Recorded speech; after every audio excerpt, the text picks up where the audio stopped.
There are nights when you lie here and cannot tell if you are truly awake or already half inside a dream. The thoughts keep moving, replaying a conversation, rehearsing tomorrow, circling a worry that has no edges. And somewhere underneath all of it, a quiet question rises, barely audible. What is all of this? Really?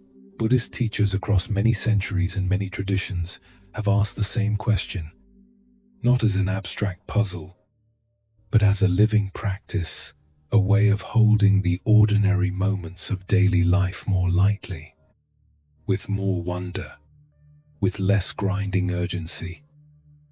They pointed to dreams not to unsettle us, but to offer something rare, the possibility of being fully present and fully at rest at the same time. Tonight, we travel together through stories drawn from Japanese Zen, Chinese Chan, Korean Seon, Tibetan dream teachings, and the ancient Theravada tradition. Stories of monks and merchants, of wandering teachers and sleepless scholars, all of whom arrived at a similar threshold, the place where the boundary between waking and dreaming softens, and something deeper becomes visible. These are contemplative stories rooted in Buddhist wisdom, offered here for rest and gentle reflection, and not as medical or therapeutic guidance. They are simply company for this quiet hour. So let your body settle wherever it lies. Feel the weight of your limbs releasing downward into the mattress, into the floor, into the simple fact of being held. Notice your breath, neither forcing it nor following it, just aware that it moves. Aware that even now, even tonight, something in you is already still. In the old Chan texts, there is a line that returns again and again. In different forms across different centuries, life is a dream from which we are slowly learning to awaken. Not a frightening dream, not a dream to escape. A dream we can meet with open eyes and an unhurried heart, and in meeting it that way, finally rest. These stories are yours for as long as you need them. If you drift away before the last word, that is not failure. That is the practice working exactly as it should. Let your eyes close softly now, and let the night begin.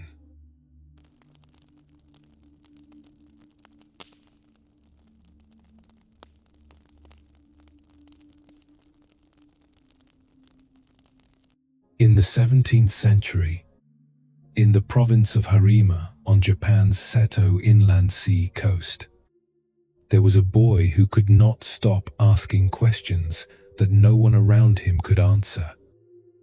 His name was Muchi. Later he would take the name Bankei, and from the time he learned to read, he had been obsessing over a single phrase from the Confucian texts. His schoolmaster required all boys to copy in neat, disciplined rows. The phrase was bright virtue. 2 characters, 8 brushstrokes. And yet, every adult he asked his schoolmaster, his elder brothers, the village priest, a traveling merchant who claimed to have studied in Kyoto, gave him a different answer, or stared at the floor and changed the subject. His mother watched him with the particular exhaustion of a woman who has birthed 9 children and knows which of them will never be simple. Muchi ate little. He slept badly. At night, she could hear him through the thin walls of their house in Aboshi, turning on his bedding, whispering to himself, "What is bright virtue? What is bright virtue?" She would lie awake, listening to his murmuring, and press her palms together in the darkness. not knowing whether she was praying for his enlightenment or for his silence. His father, a former samurai turned medicine man named Suga Dosetsu, had built this house with his own hands at the edge of a town that smelled of brine and dried fish and the resin of cedar boats being caulked in the harbor. Dosetsu had died when Muchi was 9 years old, leaving behind an eldest son who was a physician, a second son who was devoted to Pure Land practice, and a youngest son who sat in the courtyard staring at nothing and asking about the nature of virtue. Of all of them, his mother confided to the neighbors, Muchi was the most exhausting. Also, privately, the most loved. At 11 years old, Muchi was finally banished from the family home. Not cruelly, his eldest brother Masayasu, now the head of the household, was a gentle man, but firmly. The boy's refusal to progress in his Confucian studies, his habit of running off from calligraphy lessons to sit alone on the hillside, his growing reputation as a difficult and distracted student, all of this had become an embarrassment. The neighbors talked. Masayasu suggested, with great politeness, that perhaps Muchi needed to find his own way. So he did. On the forested slope behind the town, where the path turned to pine needles and the sea became a silver line between tree trunks, Muchi built himself a small shelter from salvaged wood and straw. He found a plank of cedar, wrote the words Shugyo and Practice Hermitage, and propped it against the entrance. Then he sat down inside and resumed his questioning in earnest. The years that followed were not peaceful. This is important to understand. The young man who would one day teach 50,000 people about the effortless, natural quality of the Buddha mind first spent 14 years in furious, desperate, near suicidal searching. He fasted. He sat through winters so cold that the ink froze before it reached the paper. He sat with his legs folded until his knees bled. He slept barely at all, not from discipline, but from a kind of mental torment he could find no name for. Something was wrong. Something was missing. And the more he looked for it, the worse the wrongness grew. By his mid-20s, he had developed a severe illness that the physicians who examined him attributed to his extreme austerities. He coughed constantly. He lost weight until his robes hung off him like curtains from empty rods. There were days when he vomited blood into the dirt outside his hut and lay shaking in the aftermath, wondering, with no particular drama, if he was about to die. One of those nights in the autumn of 1647, in a small hermitage in the mountains of Akko Domain, he was curled on his mat, listening to the night sounds he had grown to know intimately over years of sleeplessness, the owls in the cedar groves, the distant percussion of a waterfall, the wind moving across the hillside in long slow exhalations. He was 25 years old. He was exhausted beyond any ordinary understanding of exhaustion. He had been looking for something for 14 years and had not found it, and now he was too tired to even maintain the search. In that loosening, in that final release of the long, muscular grip of wanting something happened, he described it afterward in careful, wondering language. A strange sensation in his throat. A convulsion. He rolled to the wall and coughed and spat, and a black mass of phlegm struck the wood and slid slowly down. And in the moment of watching it, in that absurd, unglamorous, specific moment, the question that had driven him for 14 years dissolved not into an answer, but into something larger than answers. He understood, suddenly and completely, what he had been missing. Not virtue, not a concept, not an achievement. Something that had been present the entire time, before any of his searching had begun, before his birth, before his name, before his mother's exhausted prayers through the thin walls of their house. The unborn mind, already here, never not here. He lay back on his mat, and the autumn night continued around him. Owls, waterfall, wind. And he noticed, for the first time in 14 years, that he was not lying there in opposition to the night. He was simply part of it, listening, as the night listened to itself. The teaching that grew from that moment was so simple it startled people. In the great retreats he held in his later decades, events where thousands came from across Japan, sleeping in barns and storerooms because the temple grounds were full, Bankei stood before crowds of monks, nuns, merchants, farmers, and frightened young people, and told them the same thing in every direction he could think of. You already have it. You had it before you were born. You have it right now. The searching is what obscures it. The straining is what makes it invisible.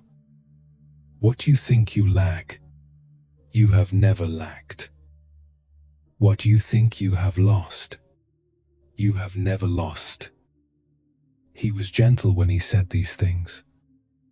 That was the quality people remembered most about him, not thunderous, not demanding, not the sharp stick-wielding master of popular imagination.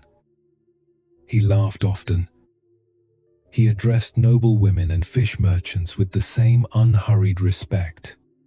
When a woman once told him that her gender was a karmic obstacle to awakening, he looked at her thoughtfully and said, "From what time did you become a woman?" And the hall went quiet with the weight of it.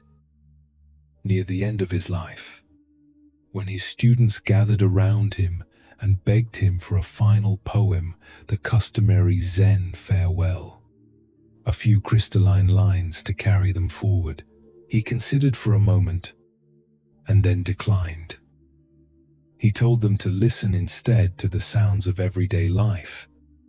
That was the gist of everything he had ever taught. He said, "Awaken to the unborn in the midst of everyday life. Not in the monastery, not after long years of study, not when you have finally solved the question that has plagued you. In the midst, right now, already here. There is something in this that speaks to the particular quality of nighttime restlessness, not as a problem to be solved, but as a doorway to something that was always open. You know that state. The body is ready for sleep, willing for sleep, and yet the mind has its own momentum. A thought arrives and pulls another behind it. The conversation you replayed 20 times, the email you haven't answered, the worry shaped like a question with no bottom. And you pursue these thoughts not because you want to, you would gladly stop, but because somewhere in the chasing, there is the belief that understanding them completely will finally let you rest. Bankei would recognize you immediately. He would not tell you that you are doing it wrong. He spent 14 years doing exactly the same thing, with more intensity than most of us will ever bring to our worst nights. He would simply ask you to notice something, not to solve it, not to suppress it, just to notice. The awareness that is watching the thoughts right now, where did it come from? You did not decide to be aware this evening. Awareness arrived with you. The way your breath arrived with you. The way your heartbeat arrived without your permission or effort. You did not manufacture the capacity to notice. It was already there, before the first thought of the evening formed itself. This is what Bankei meant by the unborn mind. Not a mystical achievement, not something reserved for those who bleed into the winter dirt outside mountain hermitages. The simple, illuminous, effortless awareness that is here right now, that is listening to these words, that is feeling the weight of your body, that is noticing the silence underneath the thoughts. This awareness is not the thoughts. It is what watches them. It was here before them. It will still be here when they pass. Just this awareness, already here.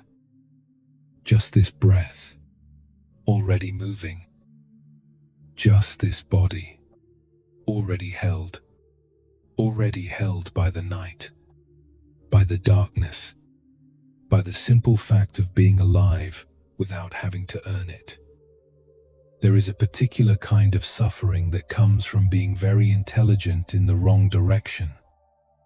Muchi young Bankei was not suffering because he was foolish. He was suffering because he was brilliant, and his brilliance had given him a very precise and very relentless instrument for self-questioning. He could examine a thought from 7 angles.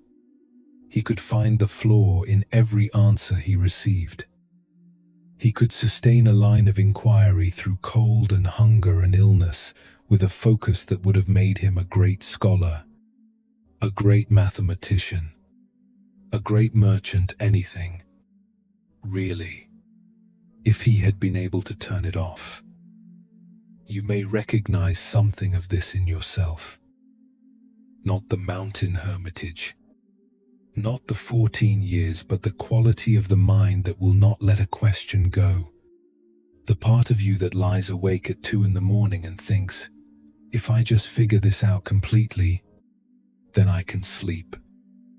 The part that is convinced that understanding is the precondition for peace, that you cannot rest until you have resolved the uncertainty, catalogued the risk, identified every possible outcome, and prepared for each one.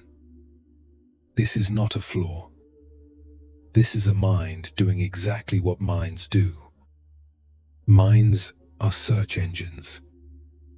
That is their function, their genius, their evolutionary gift. The problem is not that your mind is searching. The problem is the assumption underneath the search, the belief that peace is somewhere you haven't arrived yet. That stillness is a destination your thinking will eventually reach. If you think hard enough and long enough and carefully enough. Bankei's entire life is the refutation of this assumption.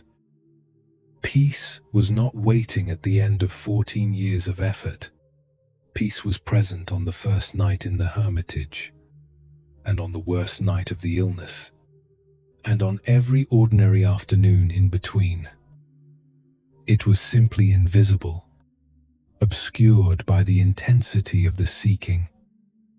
The moment the seeking released, not through triumph, but through exhaustion, not through achievement, but through surrender, what had always been present became obvious.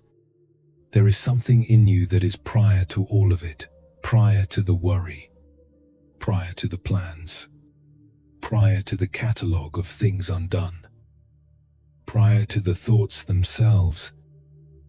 And here is what is both startling and quietly relieving about this. You don't have to get there. You are already there. The awareness listening right now is that awareness. The thing you are looking for is the thing that is looking. Let your body receive that for a moment. Not as a concept to be analyzed, just as a sensation. Feel your breath move in and out. Feel the subtle pressure of your body against whatever surface holds you.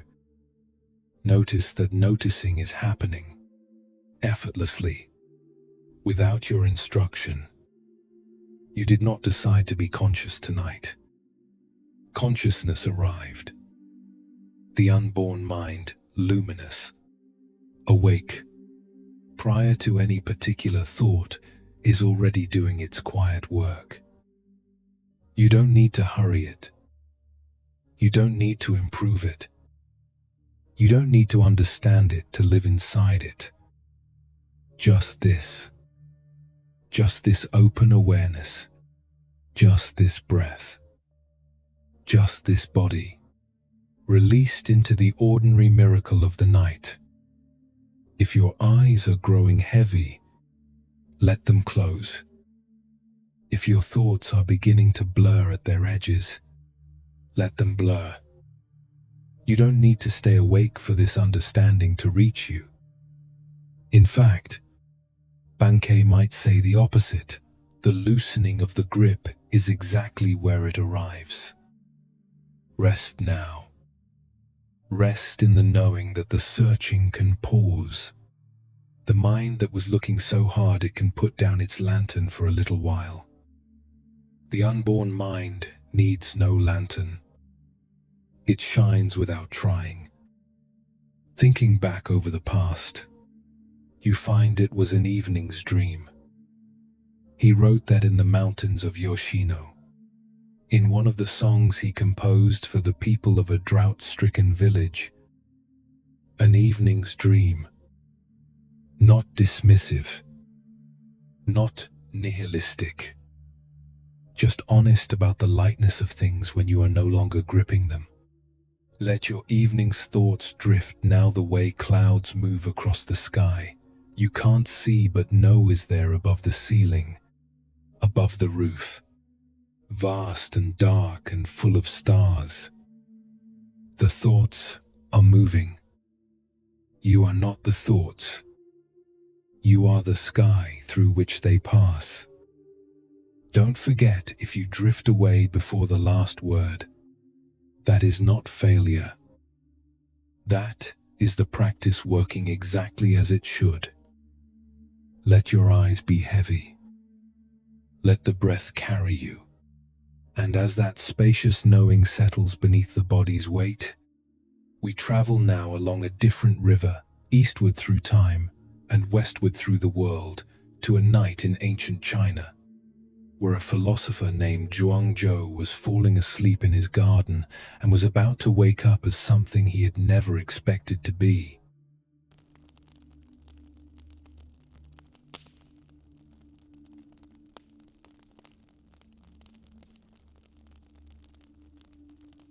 In the 4th century before the Common Era, in the ancient state of Meng, in what is now Henan province in central China, there lived a philosopher who had once supervised a lacquerware workshop and who thought more carefully about butterflies than anyone before or since.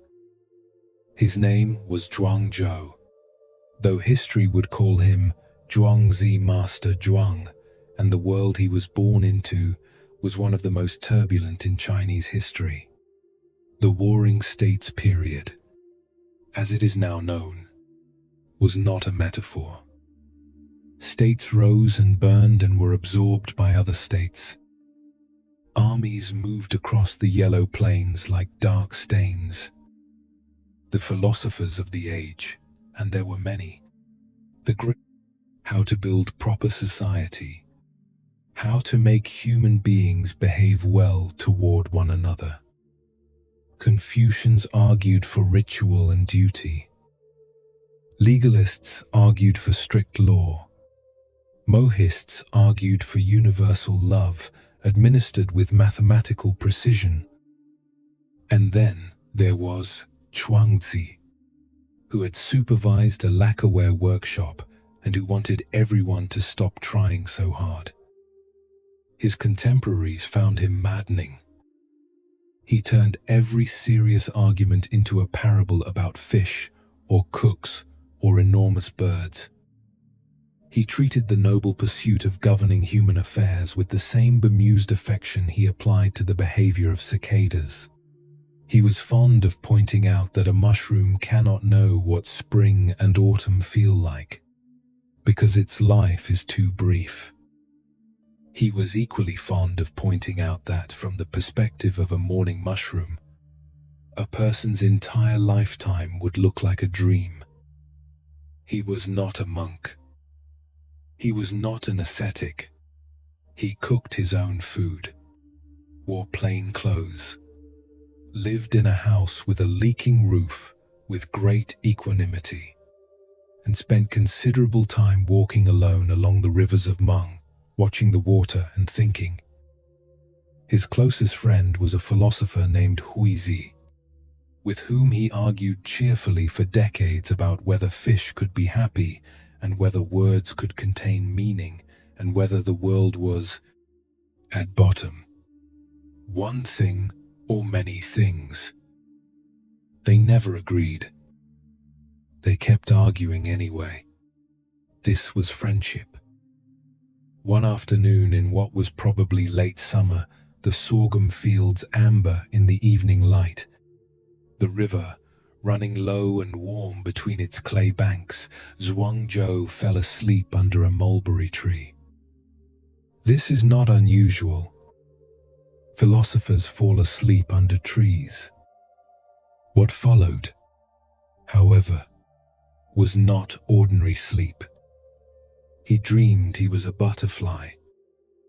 Not that he dreamed a butterfly appeared to him, or that he watched a butterfly from outside. He was the butterfly completely, entirely, without reservation or qualification. He was flying. The world from that height was not what the world looked like from the ground. It was a mosaic of colors and scents. The flowers below enormous and specific and radiant. Each one a different geography, a fragrance. He had no name. He had no history. He had no argument he was working through with Huizi about the nature of language. There was only the warm current under his wings, the tilt and drift of flight, and the uncomplicated happiness of a creature doing exactly what it was designed to do. He was not aware that he was Zhuangzi. He was not aware, in fact, that there was such a thing as Zhuangzi. And then he woke. The mulberry tree was above him, its leaves letting through a late angle of afternoon sun in patterns that shifted slowly across his face and hands. The river made its steady sound behind the reed beds. An ox was lowing somewhere in the distance. He was Zhuangzi again, solid, particular, the man who had opinions about cicadas and argued with Huizi and whose roof leaked. This was certain.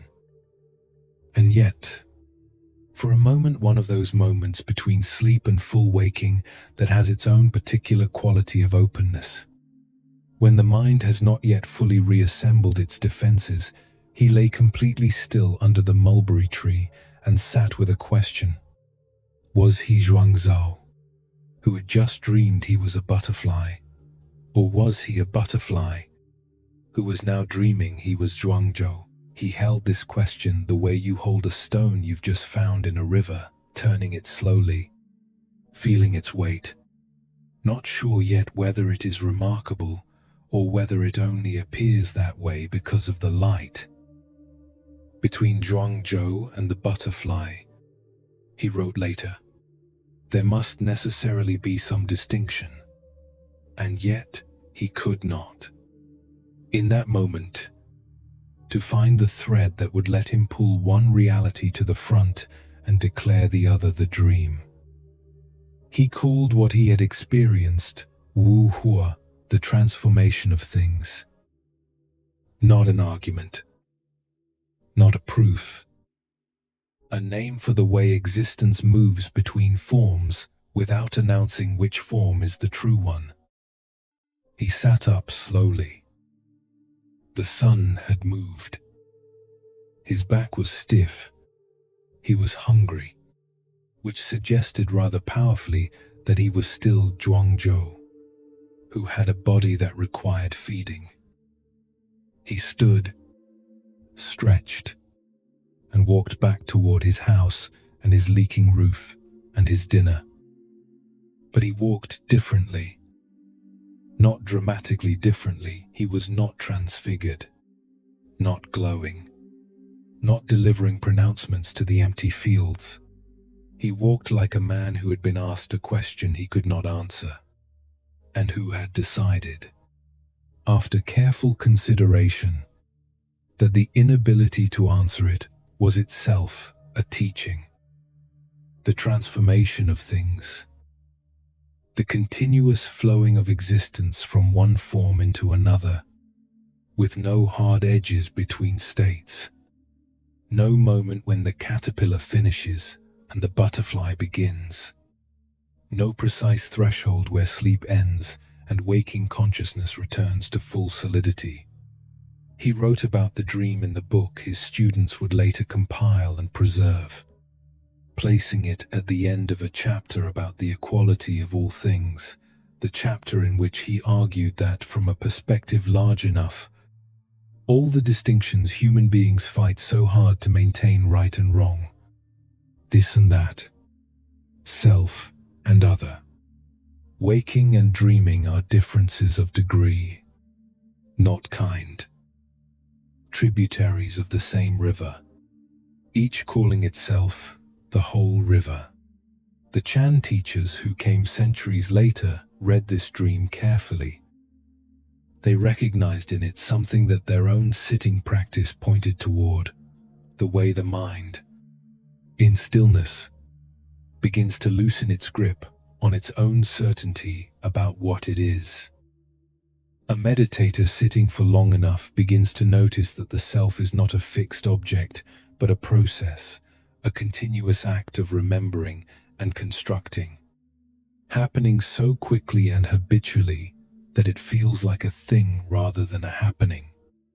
And in those moments when the construction briefly pauses in deep samadhi, in sleep, in the gap between one thought and the next, something remains that is quieter and more spacious than the constructed self. Something that could, perhaps, be called the butterfly. Or perhaps just the field in which butterflies and philosophers both appear and dissolve. There is something Zhuangzi noticed that is particularly worth sitting with on a night like this one. In the dream, he was not aware that he was Zhuangzi. And because of that, because there was no Zhuangzi present to observe, analyze, judge, remember, or plan, there was only the flight, only the moment, only the uncomplicated wholeness of being exactly where he was, doing exactly what the moment asked. We tend to think of the dreaming state as the lesser state. Waking is real. Dreaming is just images. And yet, Zhuangzi observed something uncomfortable. The dreaming butterfly was completely happy, completely present, completely free, while waking Zhuangzi had a leaking roof, an unresolved argument with Huizi, opinions about governance, and the persistent question of whether words could ever truly contain meaning. Waking Zhuangzi was richer in content and poorer in ease. This is worth noticing.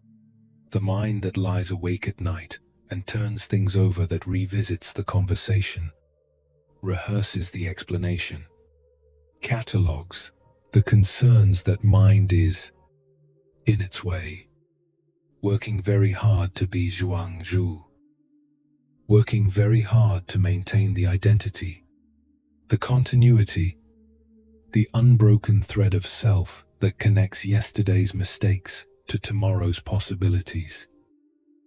And that is important work. We need our continuity. We need our names and our histories and our capacity to learn from what has happened. But we do not need to do that work all night. The butterfly's gift, the gift of sleep, of genuine deep rest, is precisely the gift of setting Zhuangzi down for a while, of letting the continuity pause, of releasing the grip on the thread of self, not because the self is bad or wrong or an illusion to be escaped, but because even a very good thing can be held too tightly. The mind that is gripping tonight, gripping the unresolved question, gripping the worry about what was said or not said, gripping the plans that still have no shape, that mind is not failing at sleep. It is succeeding at a very old, very human habit, the habit of maintaining the self through continuity of thought, moment to moment, hour to hour, even through the dark. You can give it permission to rest, not permission to abandon the self, not permission to forget everything that matters, just permission to pause. The way Zhuangzi paused under the mulberry tree and the butterfly came. The way the river pauses in a deep pool before continuing on. Everything that needs to be remembered will still be there in the morning. The self is very good at reassembling. You will wake up as you, solid and unmistakably yourself, with all your particulars intact. But for now, for just these hours, while the night does its deep and wordless work, you don't have to be anyone. You can simply be here. The weight of the body, the sound of your breath, slow and even. The darkness behind your closed eyes that is not empty but full of the same spaciousness that held Zhuangzi and the butterfly and the mulberry tree and the river. All of it, the transformation of things. All of it continuous with everything else. All of it resting in the quiet equality of just this moment. Let the transformation carry you now. Let it move you from Zhuangzi into something lighter, something without a name, something that does not need to know whether it is dreaming or waking, because it is settled into a space that holds both equally. Let your breath soften. Let your hands grow heavy. Let the thoughts drift like pollen from a mulberry tree in early summer, carried on air that does not ask where they are going. You don't need to know whether you are dreaming or waking. You don't need to know. You are already in the in-between, already in the gentle transformation, already dissolving into the quiet that has been here the whole time, underneath the thinking, underneath the planning, underneath the names. Drift now. Just drift. Feel how your body knows how to do this without instruction. Feel the warmth where the blanket presses, the slight heaviness behind your eyes, the slowing of each breath and the deepening of the pause between them. The transformation is already happening. It has been happening since you lay down. You don't need to make it happen. You only need to stop making it not happen. And as you soften into that permission, as Zhuangzi loosens his grip on Zhuangzi, we travel now further east, across mountains and centuries, to a country of morning mist and stone monasteries, where a monk who could not sleep discovered that the very thing keeping him awake was the doorway he had been looking for.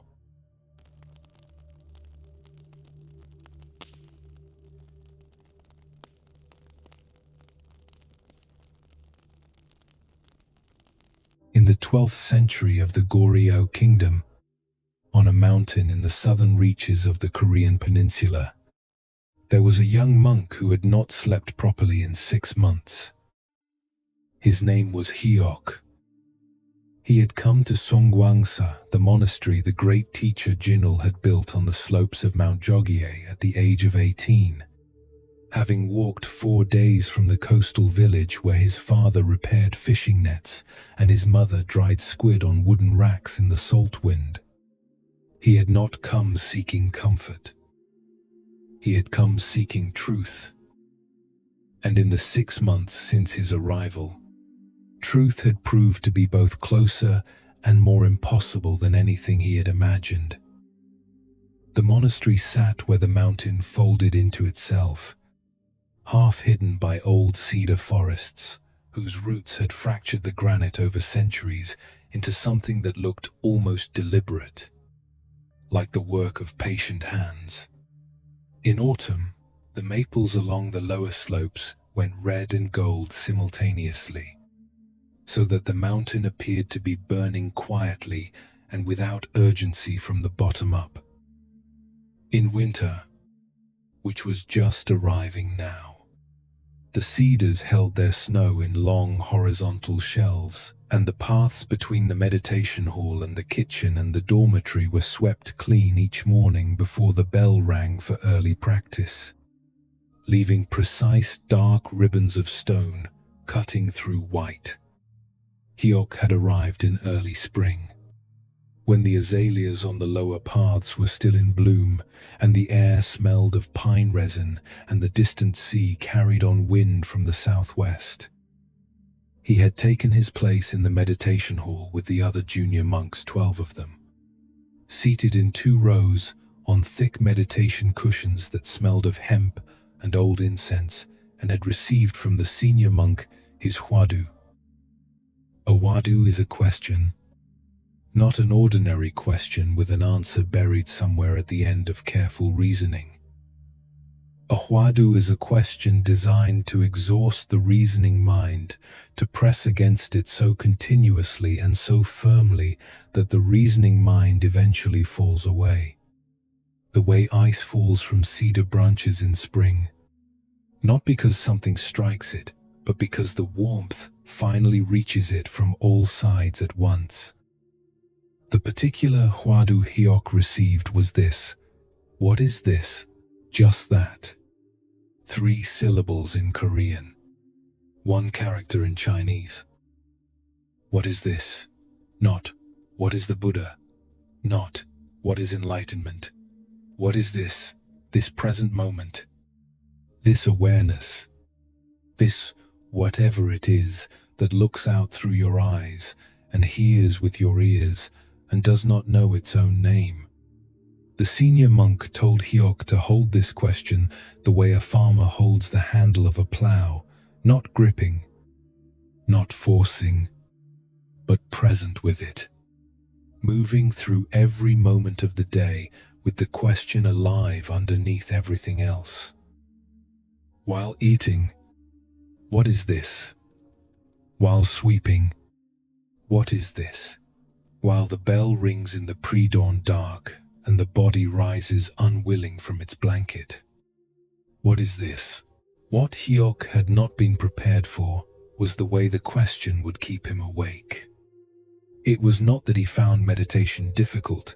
He was, by all accounts, a capable meditator for his age, his posture naturally straight, his breath cooperative. But somewhere in the 2nd month, the Huadu had begun to seep out of formal meditation practice and into every unguarded moment of his day. He would be eating his morning barley porridge. The bowls were simple, brown clay, the broth thin and faintly sweet, with dried dates, and suddenly The question would flare up in him like a coal touched by wind. What is this? Not as a peaceful inquiry, as an urgency, an insistence, as if something in him had decided that the answer was essential and immediate and could not wait until the next meditation period. By night, this urgency had become relentless. He would lie on his sleeping mat in the long dormitory where 11 other monks breathed with the steady, unconscious rhythm of people who had, apparently, made some peace with existence that he had not yet managed. And the question would rotate inside him with a grinding, inexhaustible momentum. What is this? What is this watching? What is this knowing? He would turn over, pressing his forehead against the cool of the mat. He would sit up and try to meditate. He would lie back down. He would press his palms over his eyes and watch the small bright sparks that appeared in the darkness and wonder if they were the answer or just the behavior of a retina under pressure.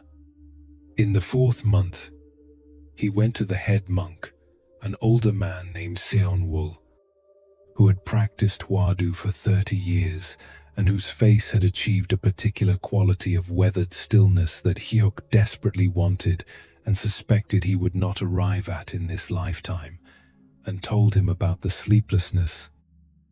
Seonwol listened with his eyes half closed. When Hiok finished, there was a silence that lasted long enough for a crow to land on the window ledge outside, observe the two of them briefly, and depart. Then Seonwol said, "What does the sleeplessness want?" Hiok stared at him. "It wants an answer," he said. "To what question?" "To the Huadu. To what this is." Seonwol was quiet for another moment. "And if you had the answer," he said, "what would happen?" Hiok opened his mouth and then closed it. He had not considered this. He had been so focused on the wanting of the answer that the question of what would happen after had not arisen. "I would understand," he said, finally, with less certainty than he'd intended. "Understand what?" "Understand what I am. What this is." He gestured vaguely at the air between them, which failed to clarify anything. "Whether this is real, whether I am real, whether." He stopped. Seonwol regarded him with the unhurried patience of someone who had watched many young monks arrive at precisely this junction. "Hiok," he said, "tell me something. When you were walking here from the coast 4 days in spring, did you know what your feet were?" Hiok blinked. "I knew they were feet." "No. Did you know what they were? Did you understand the nature of the thing that carried you over 4 days of mountain paths? Did you have a satisfactory theory of feet before you were able to use them?" Silence. "The question is not asking you to understand," Seonwol said quietly. "It is asking you to notice. And noticing does not require solving. Noticing only requires." He paused. And in the pause, Hiok had the strange sensation that the air in the small room had changed quality, grown thinner and more transparent, the way air changes before a shift in weather being here. Hiok went back to his sleeping mat that night and lay in the dark and tried to understand what Seonwol had meant by being here. He failed. He lay awake for another 2 hours, turning it over. This was, he would later admit, entirely predictable. But something had loosened. A small thing, like a single stitch giving in a tightly woven cloth. Not the cloth coming apart, just one stitch. enough that the cloth could breathe. The weeks that followed were not dramatic. He still slept poorly, though with decreasing distress. He continued his Huadu practice. What is this? But he began, tentatively, to notice the difference between asking the question as a demand and asking it as an opening. A demand wants a specific thing and is frustrated by its absence. An opening wants nothing in particular and is therefore surprised, again and again, by what arrives. What arrived? On a winter morning, when he was sweeping snow from the stone path between the dormitory and the meditation hall, was this. He noticed, with sudden and complete clarity, that there was already an answer present. Not a verbal answer, not a concept, not a thing he could hold up and show to anyone, but the noticing itself, the awareness that was sweeping, that was feeling the cold wooden handle, that was watching the swept path become clear behind each stroke of the broom. That awareness was not separate from what it was asking about. The question and the questioner were the same thing. The awareness was already the answer, not because the answer was hidden inside it, but because there was nothing outside it to answer to. He stood very still on the swept path in the winter, cold with snowflakes landing on the handle of his broom and dissolving instantly from the warmth of his hands. And he did not have an experience he could describe as enlightenment. He had, instead, something quieter, a sense of recognition, as if he had been standing in a room looking everywhere for his hat, and had suddenly remembered that he was wearing it.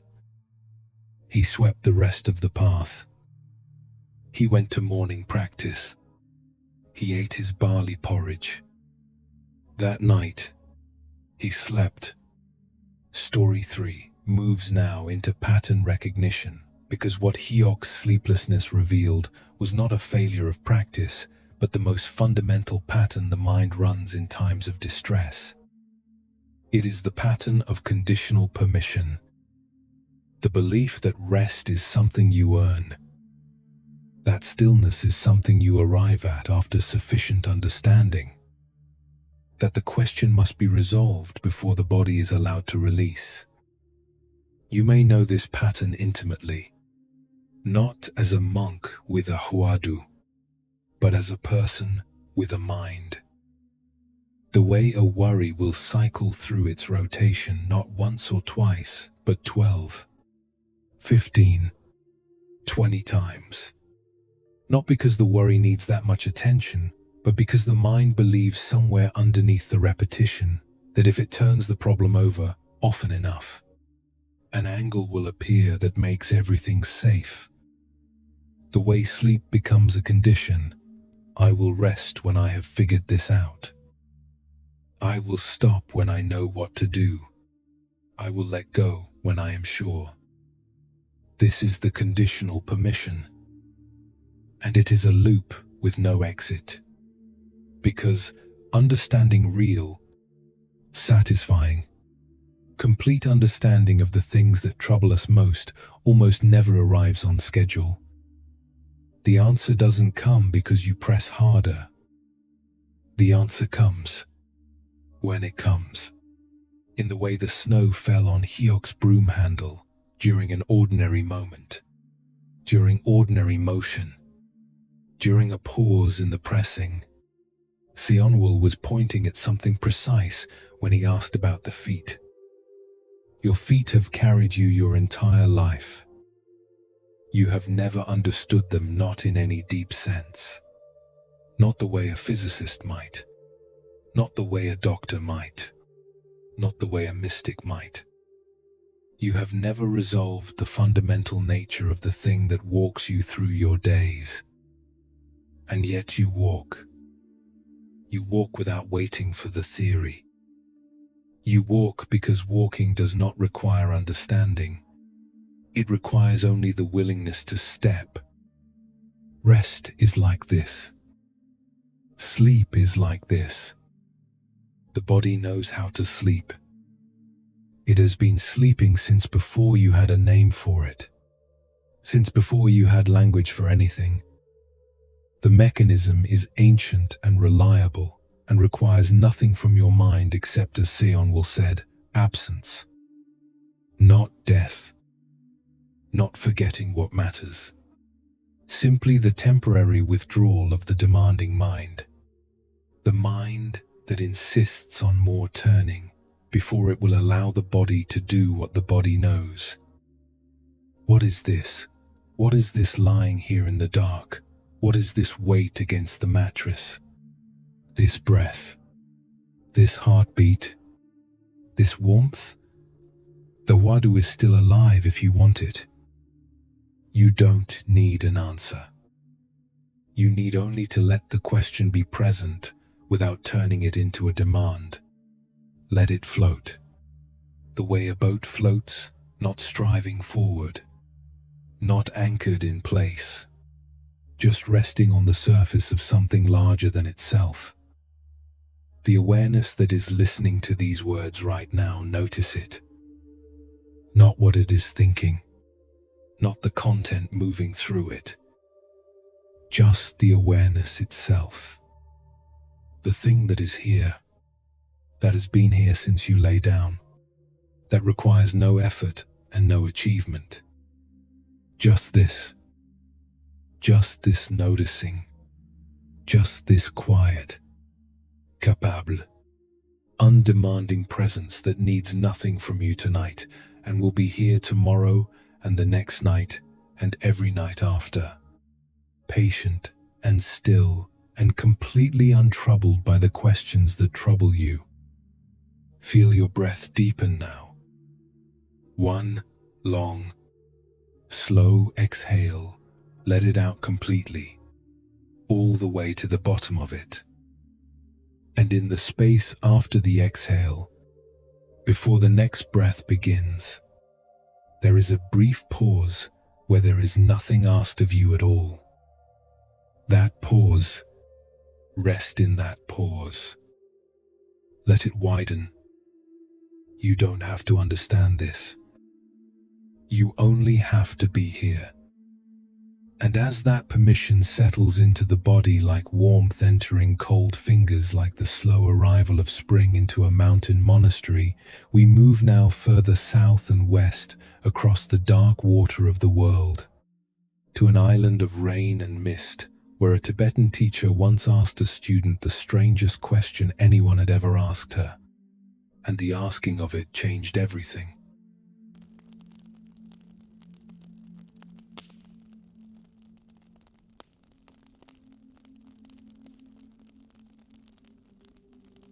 In the 11th century of Tibet, in a cave above a river gorge in the region of Chuba, there was a yogi who slept with his robes bundled beneath his head and dreamed of geese.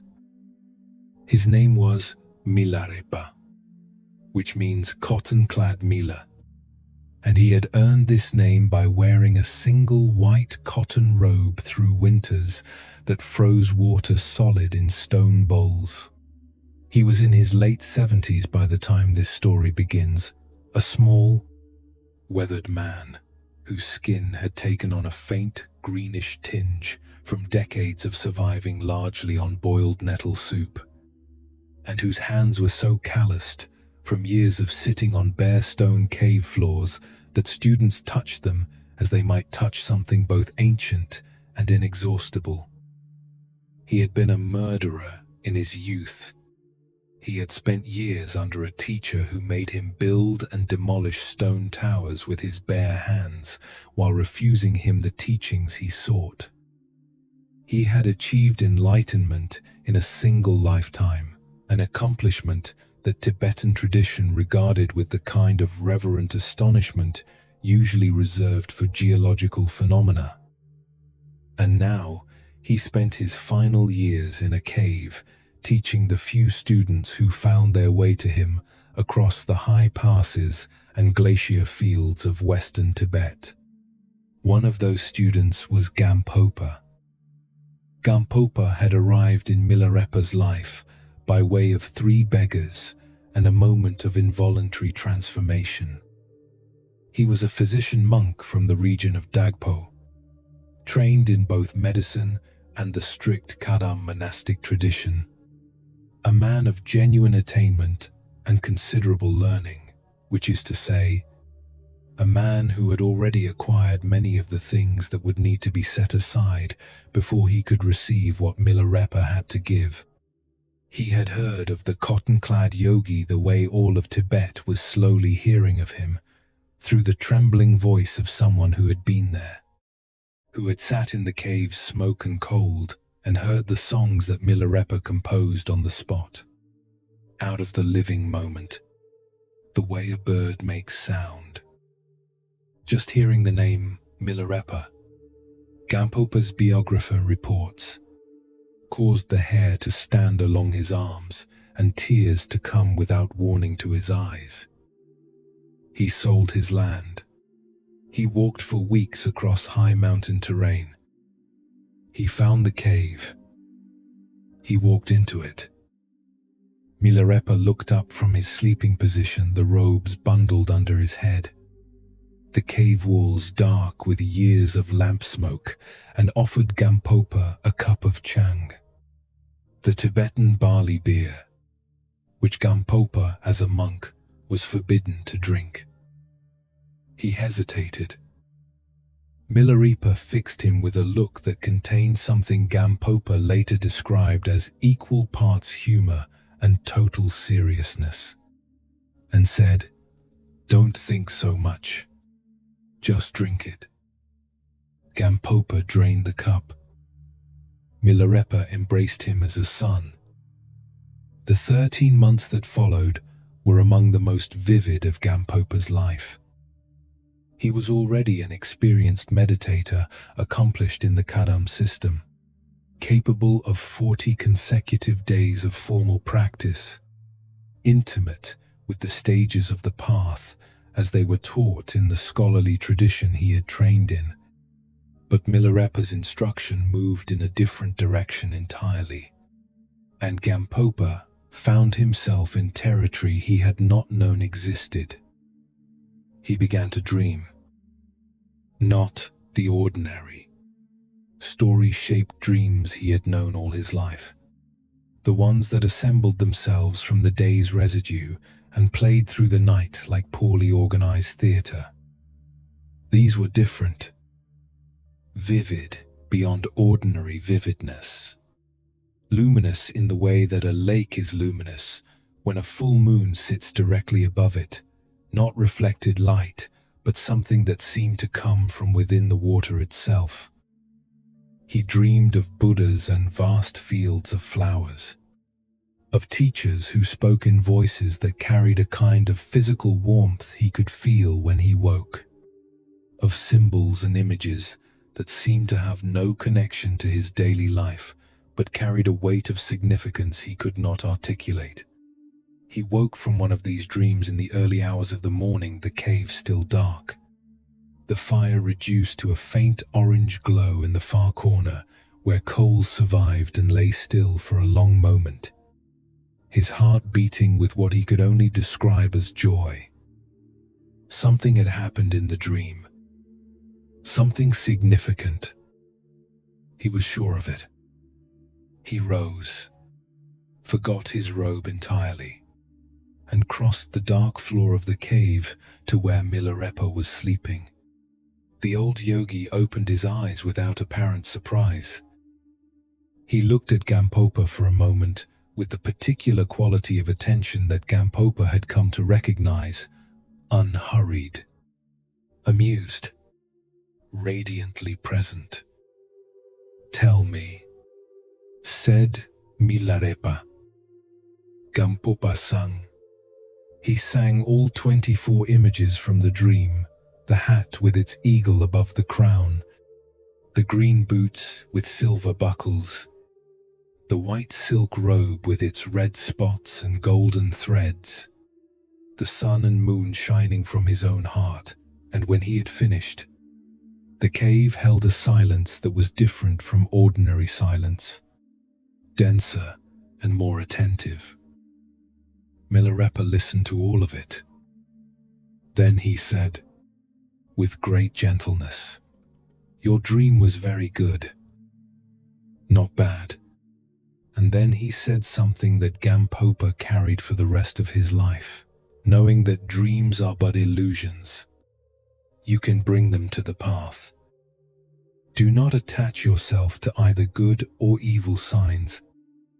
Gampopa sat in the cave's warmth and the cave's cold simultaneously and tried to understand what he had just been told. He had come all the way from Dagpo to find what was real. He had sold his land and crossed the glaciers and found the cave and drunk the beer and sat for 40 days at a time in the formlessness of meditation. And now here was his teacher, the master who had turned his own murderous early life into the ground of complete enlightenment, telling him that his most vivid, luminous, significant dreams were illusions and he should not attach to them. What was he supposed to attach to? Then, he did not ask this directly. He returned to his sleeping place in the cave and lay down and stared at the stone ceiling above him and felt the particular discomfort of someone whose entire framework for understanding progress has been gently dismantled. It was the most useful thing Milarepa ever did for him. In the weeks that followed, Gampopa began to notice something he had not noticed before, precisely because Milarepa had named it. He noticed the quality of his own attention in meditation and how it moved. There was, he saw, a constant evaluating happening underneath the formal practice, a monitoring, a measuring. This experience feels like progress. This experience seems significant. This experience is unusual, surely. Unusual means advanced. And underneath all of it, a subtle reaching, an orientation toward the experiences that felt good, luminous, meaningful, and away from the ones that felt flat or scattered or like nothing was happening. He saw, and this took some weeks of seeing before it fully landed, that this reaching was the same movement, whether it appeared in meditation or in dream or in waking life. The same mechanism that woke him from his luminous dream and sent him rushing barefoot across the cold cave floor to report to his teacher was the same mechanism that sent him, in ordinary life, reaching toward outcomes that felt meaningful and away from ones that felt uncertain. The reaching itself was the problem, not because reaching is inherently wrong, but because, in the deepest practice, in the territory where Milarepa lived, reaching toward an experience is precisely what prevents you from resting within it. A hand that is already gripping something cannot receive what is being offered. He went back to Milarepa one afternoon and sat with him in the cave entrance, looking out at the gorge and the river far below, catching the afternoon light. He did not report a dream. He did not ask a question. He simply sat. After a long while, without looking at him, Milarepa said, "Now you are beginning." Gampopa left Milarepa's cave 13 months after entering it. The teaching he received then was neither an instruction nor a sutra. Just before Gampopa crossed the river, he had been afraid to cross. Milarepa called him back. Gampopa returned to the teacher's feet. Milarepa considered him for a moment, and then said, "I will give you the most precious instruction." Gampopa prepared himself to listen with every quality of attention he had developed. Milarepa turned around, lifted the back of his single cotton robe, and showed him his buttocks. They were covered with hard calluses built up over decades of sitting on bare stone. "This," Milarepa said, indicating the calluses, the years they represented, the unadorned, unglamorous, completely unspectacular quality of the practice that had built them, is the most profound instruction there is. There is nothing more luminous than what has no need to be luminous. There is nothing more significant than what has no need to be significant. There is nothing more real than the simple, unhurried fact of what is here. We are in pattern recognition territory now, and this is the pattern worth meeting with complete honesty tonight. The mind that evaluates experience, that leans toward the vivid and away from the ordinary, that monitors its own progress, that wakes from a good dream excited and wakes from a flat dream disappointed. This mind is not doing anything strange or wrong. It is doing exactly what minds do. It is the same mind that scrolls through one more thought before sleeping, looking for the thought that will feel like enough. The same mind that rehearses conversations looking for the version where everything was said right. The same mind that circles around an unresolved feeling, not because circling helps, but because stopping feels like giving up, and giving up feels like losing something. Gampopa reached toward his luminous dreams because his luminous dreams felt like evidence. Evidence that he was progressing, that the path was real, that something was working. This is what we reach toward in our restless nights. Too, not luxury or entertainment, but evidence. Evidence that tomorrow will be manageable. Evidence that the thing we fear is not as bad as it looks in the dark. Evidence that we will be equal to what is coming. And Milarepa was not saying, stop needing evidence. He was saying something more nuanced and more liberating. He was saying, the reaching itself keeps the evidence just out of reach. The moment you stop reaching for the luminous experience and simply sit, simply stay, the quality you were reaching for is already here. Present in the ordinary. Present in the flat. Present in the unspectacular, sitting on stone that builds calluses over decades and asks nothing of you except continuity.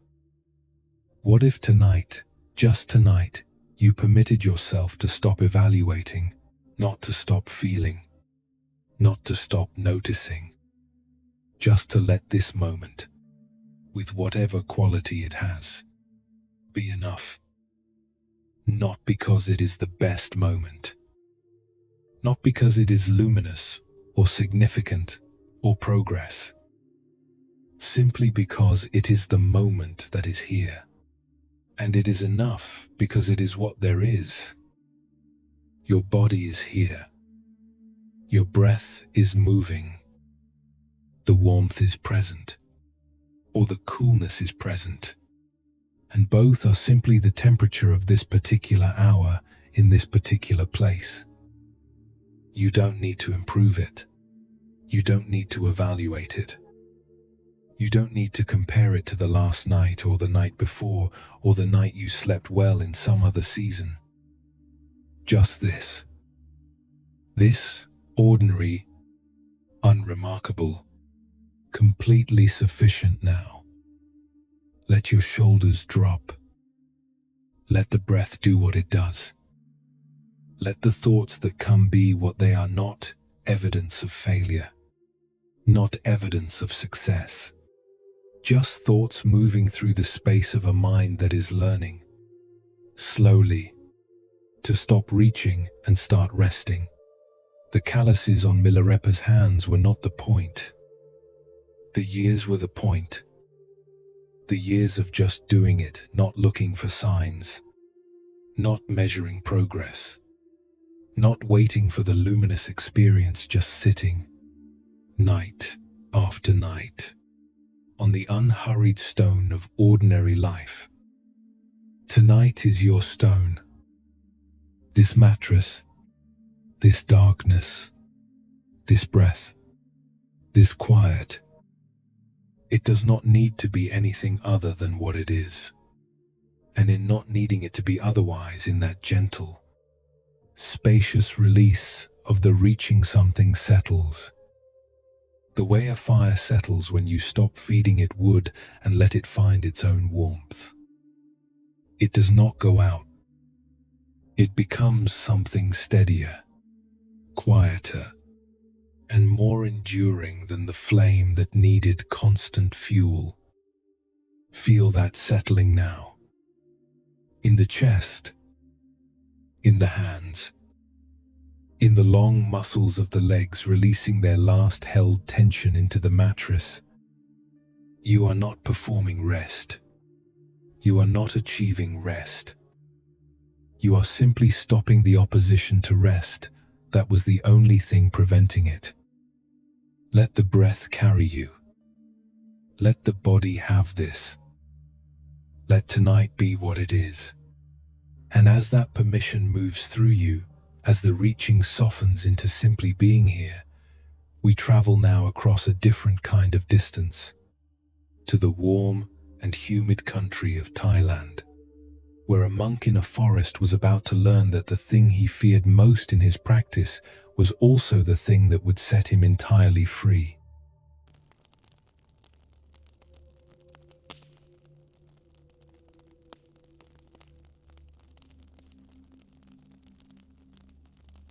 In the forests of northeastern Thailand, in the years after the Second World War, when the jungle roads were still unpaved and the rains came in late May with a force that flattened the sorghum and sent rivers of red clay running between the sala trees, there was a village where people said a monk lived who was afraid of nothing. This was not entirely true, as the monk himself would have been first to tell you. But it was the kind of story that forms around a person who has met their fear directly and come out the other side, changed, not unafraid. Exactly, but differently arranged in relation to fear. Looser around it. The monk's name was Chah, and he was in his late 20s, thin as a young tree and brown from years of walking through the countryside, sleeping in forest clearings and under the roots of the great dipterocarp trees, where the red earth was soft and the sound of rain moved through the canopy in long concussive waves. He had not always been this person. He had been, before, a person who studied diligently, memorized the Pali texts, learned the monastic rules, progressed with appropriate patience through the examinations that measured a monk's advancement in the scholarly tradition. He had been, before, a person in whom learning and living remained two separate activities, the texts in one hand, the days in the other, and between them a gap he could not close, no matter how carefully he worked. His father's death changed that.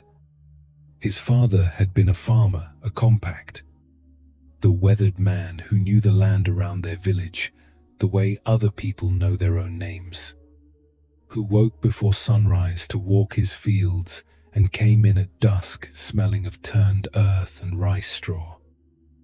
When he died, Chah stood at the edge of the cremation ground and felt something shift beneath the familiar structures of his grief. Not just the loss of his father. Something larger. The recognition that the studying and the memorizing and the orderly progression through examinations were activities that happened in a world where he was not going to die. And he was, in fact, going to die.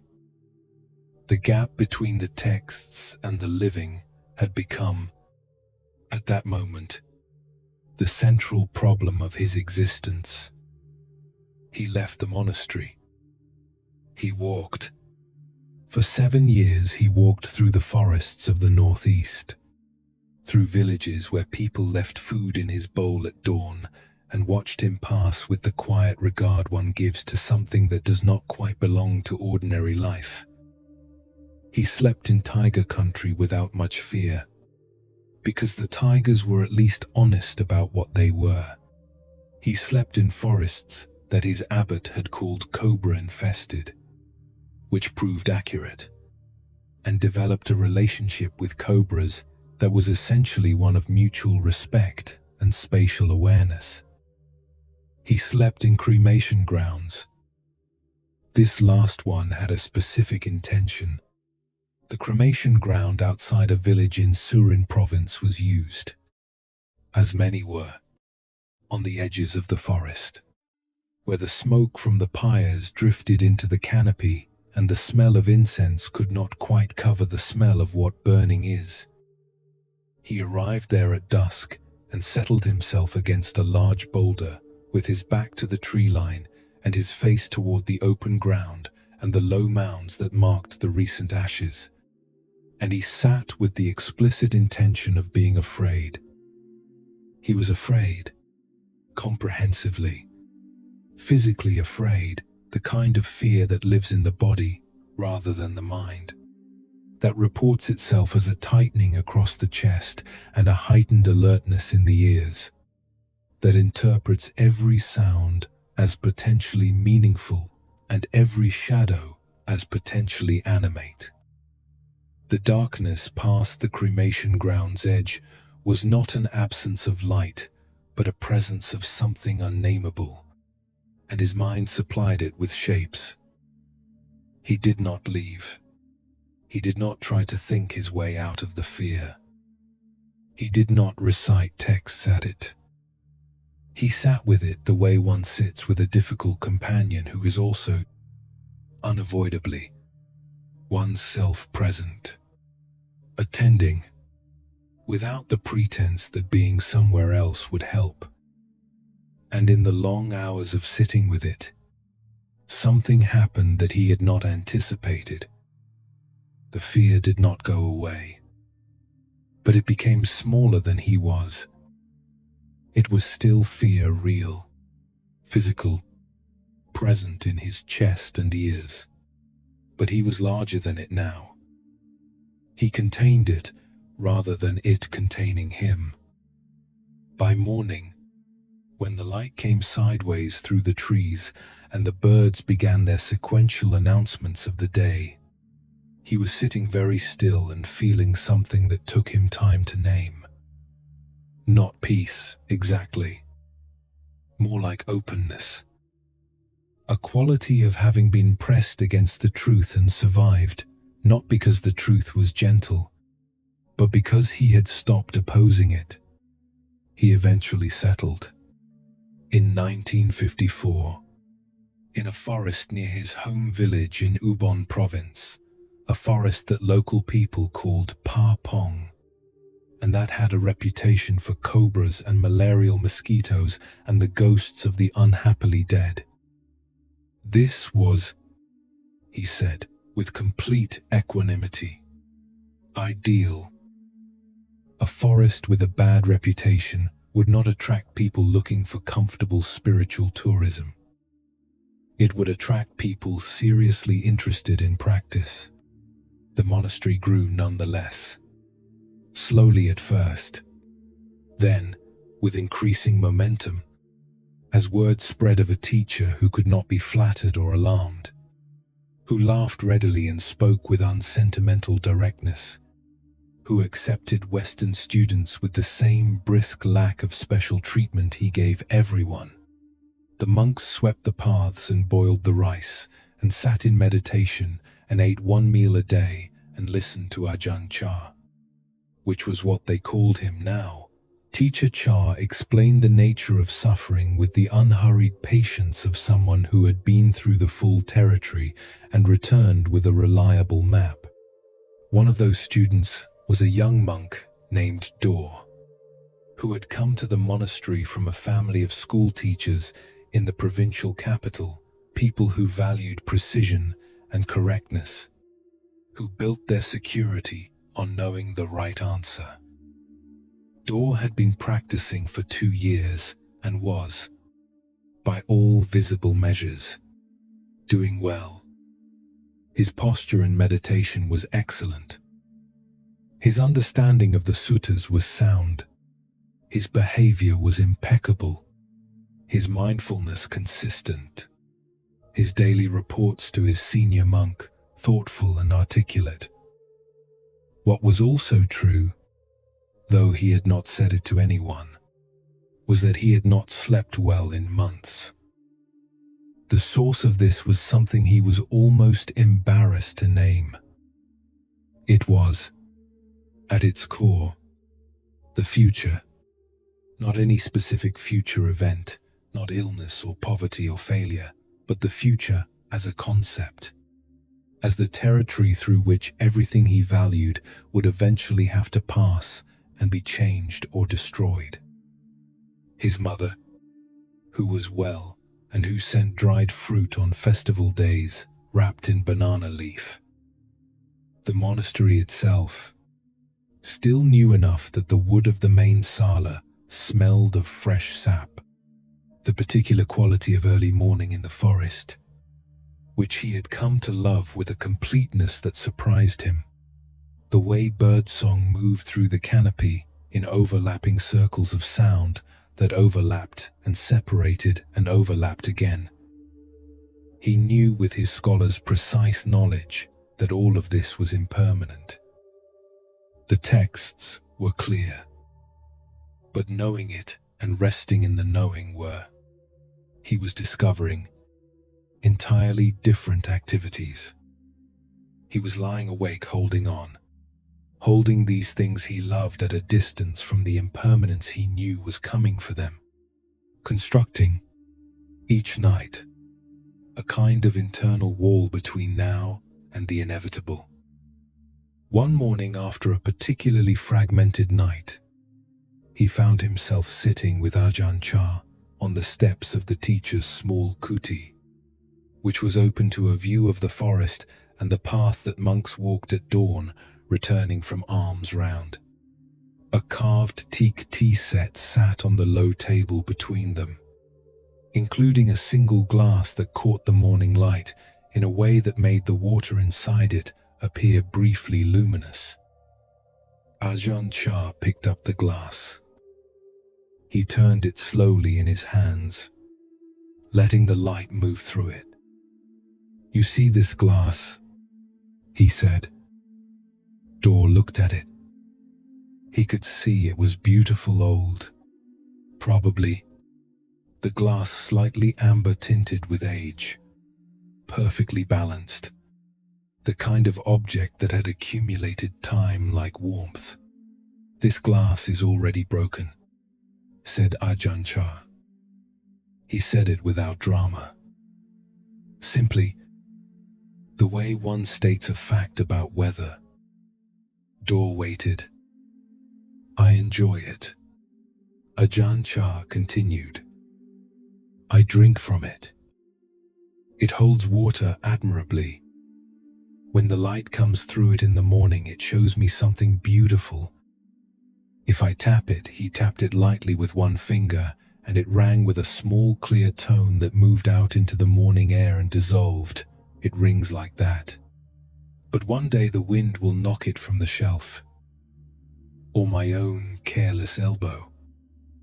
And when that happens, I will say, of course, because I already know it is broken. The knowing does not make me love it less. It makes me love it more completely. Right now, without holding back any of my love to protect myself from what is coming." He set the glass down gently. When you understand that something is already broken, he said, every moment with it is precious. Dor sat very still on the kuti steps and felt something move through him, not understanding. Exactly. Not yet. But the beginning of the territory that understanding opens. The forest in front of him was, as it always was, dappled light through the canopy, the red earth paths, the smell of night damp still lifting from the undergrowth, the sound of the other monks returning from alms round, the soft shuffle of their robes, the clink of bowls, his mother's face in his mind, precisely as she looked when she laughed at something his father said. All of it present. All of it, in some profound and not yet fully received sense, already changed. He picked up his own bowl. He walked to the morning meal. He was not yet free of the holding, but something had shifted, the same shift that happens in a locked room when a window is opened, not wide, but just a crack. And the air that enters is enough to remind the room that outside exists. Story 5 lives inside the letting go territory now. And this is the place in the night where something real becomes possible. Not release as an act of will, not forcing yourself to stop caring, not training yourself to feel less, but release as the natural consequence of seeing clearly, of seeing what Ajahn Chah saw in the glass every morning and chose, deliberately, to keep seeing. The thing you are holding tonight, the person, the situation, the version of the future you are trying to secure or prevent it, is already changed.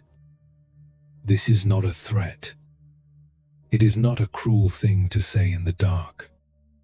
It is the most honest thing that can be said. And honesty, when it finally arrives, brings a relief that no amount of careful holding can provide. You have been awake, perhaps because you are trying to hold something in place with the strength of your attention, as if watching it closely enough will prevent the change that watching cannot prevent. The anxious monitoring of a worry in the night, returning to it, checking it, examining its angles. This is the activity of someone who believes that sufficient vigilance will change the nature of impermanence. It will not. But you already know this. The question is whether you can rest in the knowing. Ajahn Chah spent a night in a cremation ground to discover what was on the other side of meeting his fear directly. He did not go there to eliminate the fear. He went to find out what he was when fear could no longer be avoided. And what he found, what the long dark hours, in the company of cobras and old smoke and the recent dead revealed, was that he was larger than he had believed. That the life in him was more capacious than the fear in him. That the open hand holds everything the closed fist holds. And more besides. And with infinitely less exhaustion. The glass is already broken. Your mother's laugh is already changed. The morning in the forest is already past. The version of tomorrow you are hoping for is already uncertain. And you are already, in this moment, exactly where you are alive, breathing, held by this night. Inside a life that is moving and temporary, and, because of that, worthy of love that does not hold back. Let the holding soften now. Not because nothing matters, because it matters completely, right now. And spending tonight's hours in protective bracing uses the very aliveness you are trying to protect. Feel your breath go all the way out, to the very bottom of it. The long exhale that releases not just air but the muscular holding of the chest. And as the breath empties and the pause opens before the next one comes, let something you've been holding touch the floor. Not gone. Just set down for tonight. Set it down. Your hands are empty now. Open. The way the open hand holds more than the closed one. The cool air. The warmth of the blanket. The slight pressure of the pillow. The simple, irreplaceable miracle of being here in this particular darkness with this particular breath. The glass rings beautifully when you tap it. It is holding your water now. You are inside this moment now. And this moment needs nothing from you except your presence in it. Let your eyes be closed. Let your body be heavy. Let the sounds around you be what they are present. Ordinary, the honest sounds of the world continuing its transformation at exactly the pace transformation always moves, which is the pace you cannot quicken and need not resist. And as that permission moves through the chest and the shoulders and the long muscles of the legs, as the night receives you more completely, we travel now to a distant shore, to the island of Sri Lanka in the 5th century, where a monk sat beside a river and watched the water and learned something about his own mind that he had been unable to learn anywhere else.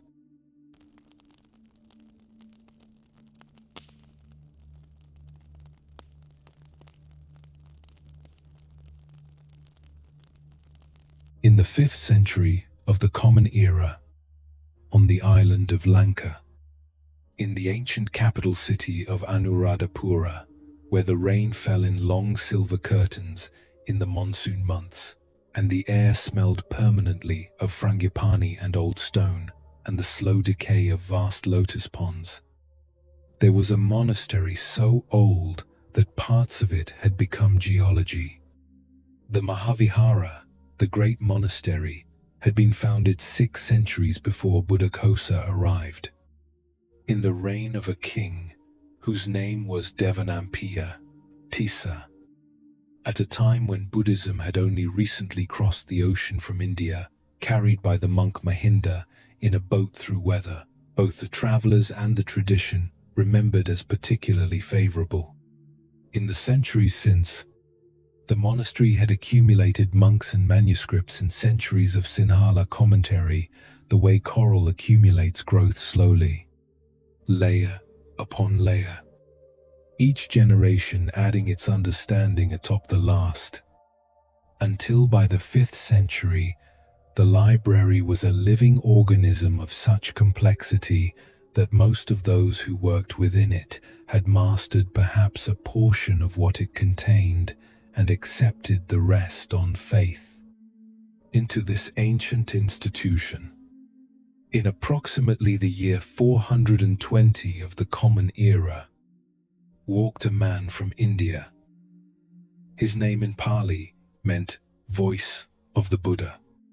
He was a Brahmin by birth, from the kingdom of Magadha in northeastern India, a man who had mastered the Vedic texts before he encountered Buddhism, who had been defeated in philosophical debate by a monk named Ravata and found himself unable to reconstruct the defeat, unable to locate the flaw in the argument that had unmade his position, and who had eventually accepted, with the thoroughness that characterized all of his engagements, that this defeat was an education.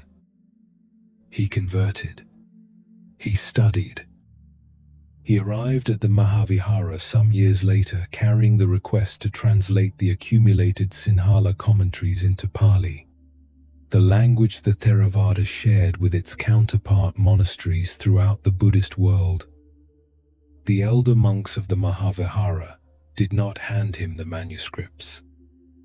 They gave him a test.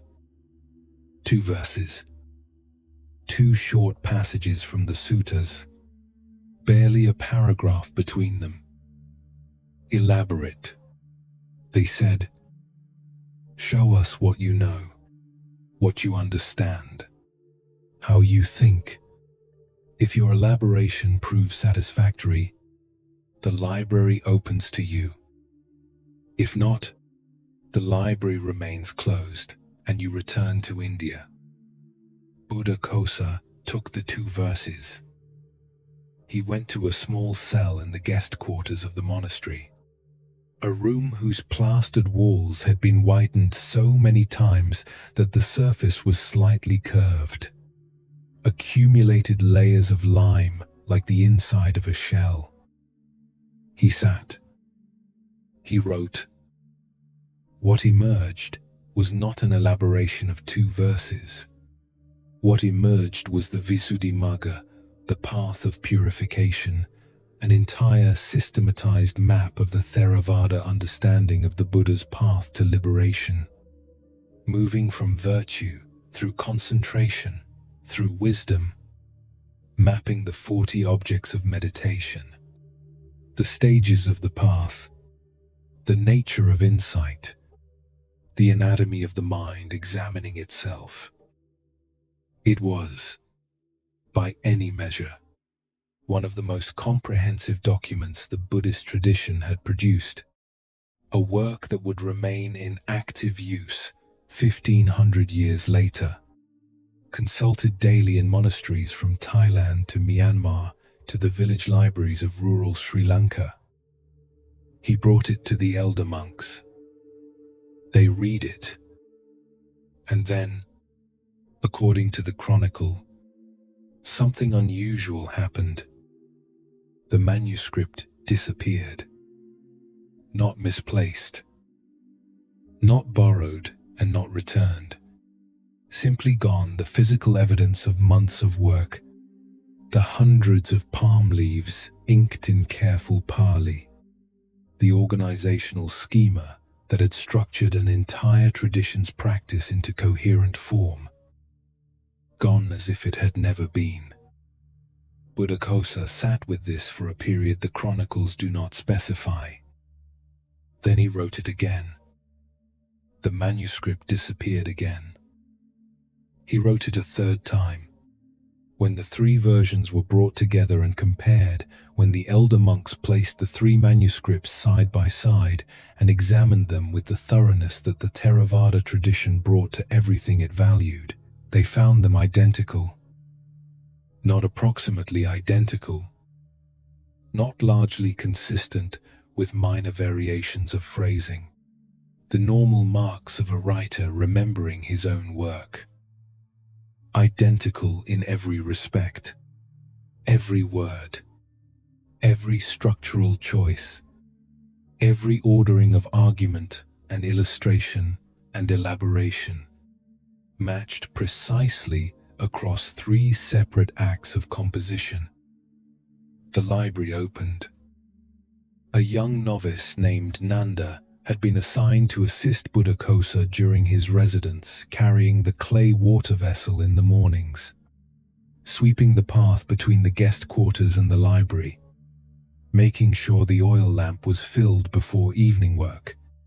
He was 17, the son of a rice merchant from a village 3 days' journey south, a boy who had entered the monastery at 9 and had by now accumulated enough years of observation that he had opinions about monks, their habits, their qualities, their relationship to their own practice.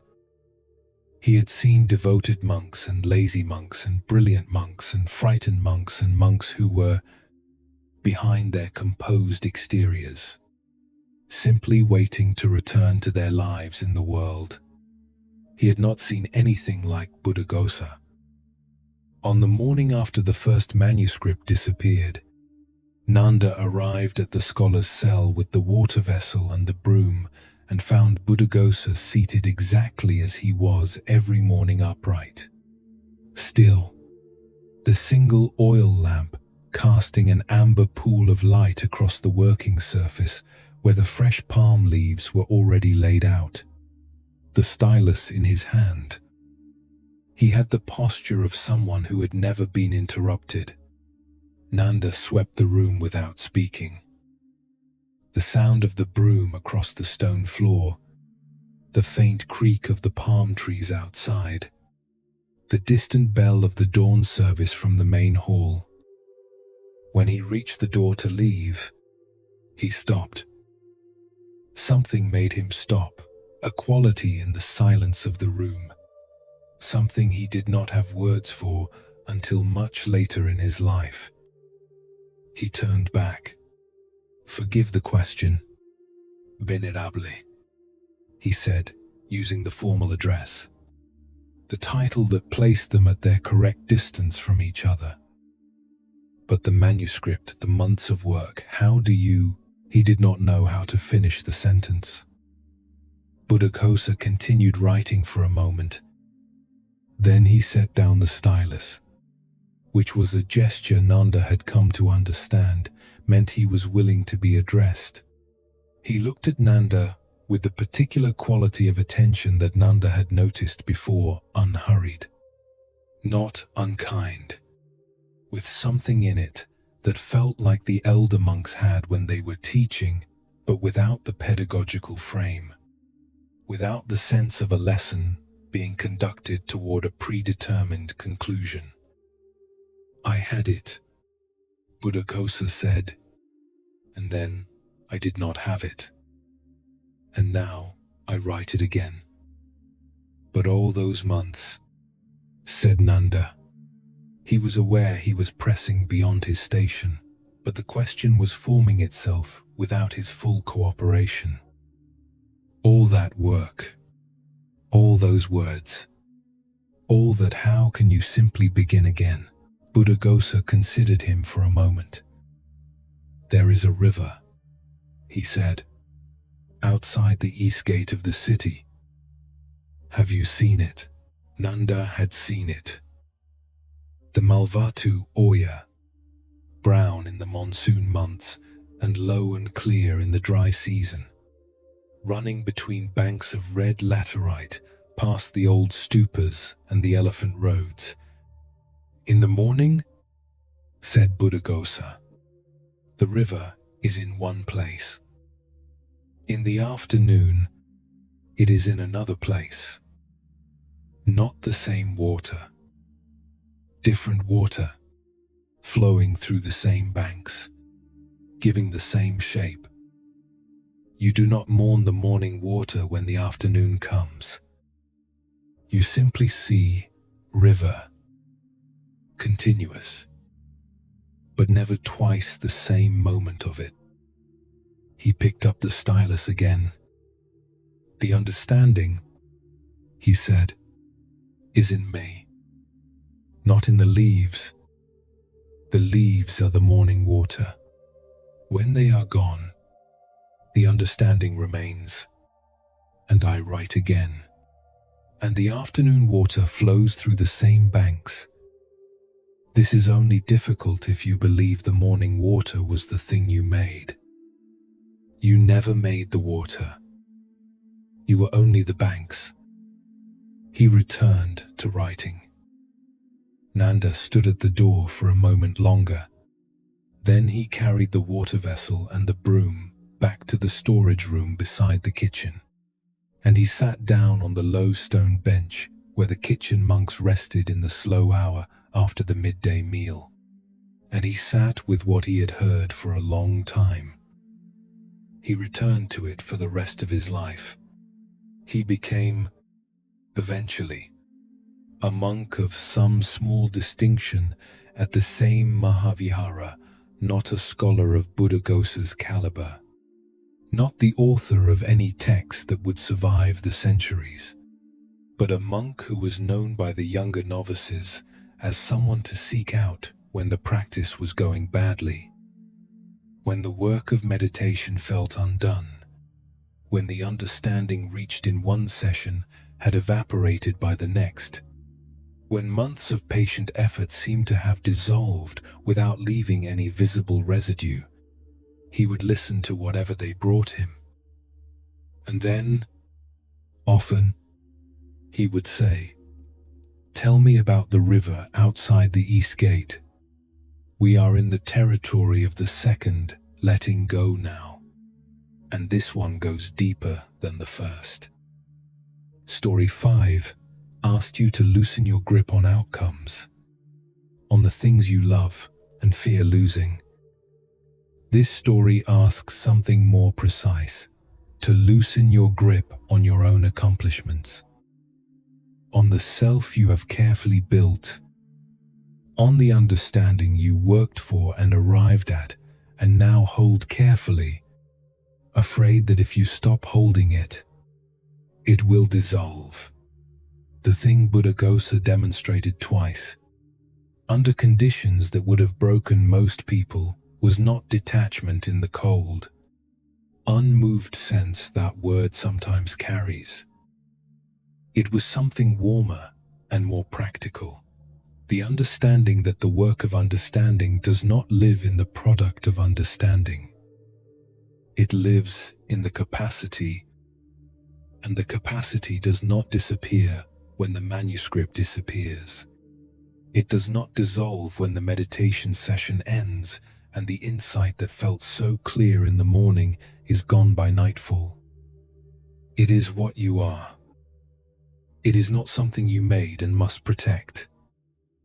This matters enormously on nights like this one, because there is a particular grief that belongs to sleep, the grief of losing the day, of crossing the threshold into unconsciousness and releasing, whether you consent to it or not, the version of yourself that exists in waking continuity, the self with its projects and its worries and its understanding and its sense of what it is. Sleep asks you to set all of that down, and something in us resists.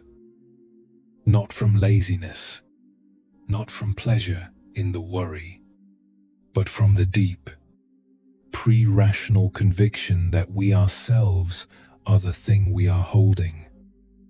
That if we stop holding the thread of ourselves, if consciousness releases its grip on its own continuity, we might not return. But Buddhaghosa's river suggests otherwise. The understanding is not in the leaves. The leaves are only the morning water, particular, beautiful, real, and completely replaceable by the afternoon's water that is equally real, equally the river, equally valid. You are not the leaves. You are the banks, the shape through which the water moves. And the banks do not need to clutch the morning water to preserve the river's course. They simply hold the space, and the river comes. Sleep is the evening water. The self that returns in the morning is as complete as the self that went to sleep, not the same molecules, not the same moment of consciousness, but the same river, the same banks, the same you, continuous through the interruption, unchanged in any way that matters by the fact of the gap. You can let go tonight, completely, the way Buddhaghosa let go, not with gritted teeth, not with philosophical argument grinding against instinct, but with the simple recognition that what you value in yourself is not stored in the waking continuity. It is stored in the capacity, and the capacity rests while you rest. It will be here when the morning water comes. Let your breath deepen. Let the boundaries of the self soften, not dissolve, not vanish. Simply soften, like the edges of the riverbank where the water has worn the red earth smooth, and the distinction between water and earth becomes gentle rather than sharp. You are still you. You will be you. You have always been you through every sleep and every waking. The river knows how to return to its banks. Feel the weight of the body now. The full heaviness of it, the legs, the hips, the long architecture of the spine releasing into what holds it. The breath moving in and out like water through the same space it has moved through 10,000 times before this particular night. Each breath already gone by the time the next one comes. Each moment already the past by the time you notice it. The morning water, the afternoon water, the evening water, flowing and dark and flowing, carrying you gently toward the open dark of sleep. You are not holding the river. You are the river's shape, and the shape remains. Let the night come in. And as the breath lengthens and the body surrenders its last resistance to gravity, as the river moves into its deepest and most unhurried reach, we travel now to a country of mountains and mist, to a Vietnamese monastery where a monk king with mud on his hands was about to teach his student the most important thing he would ever learn. Not through a lesson, not through a discourse, but through a single afternoon in a rice field in the rain.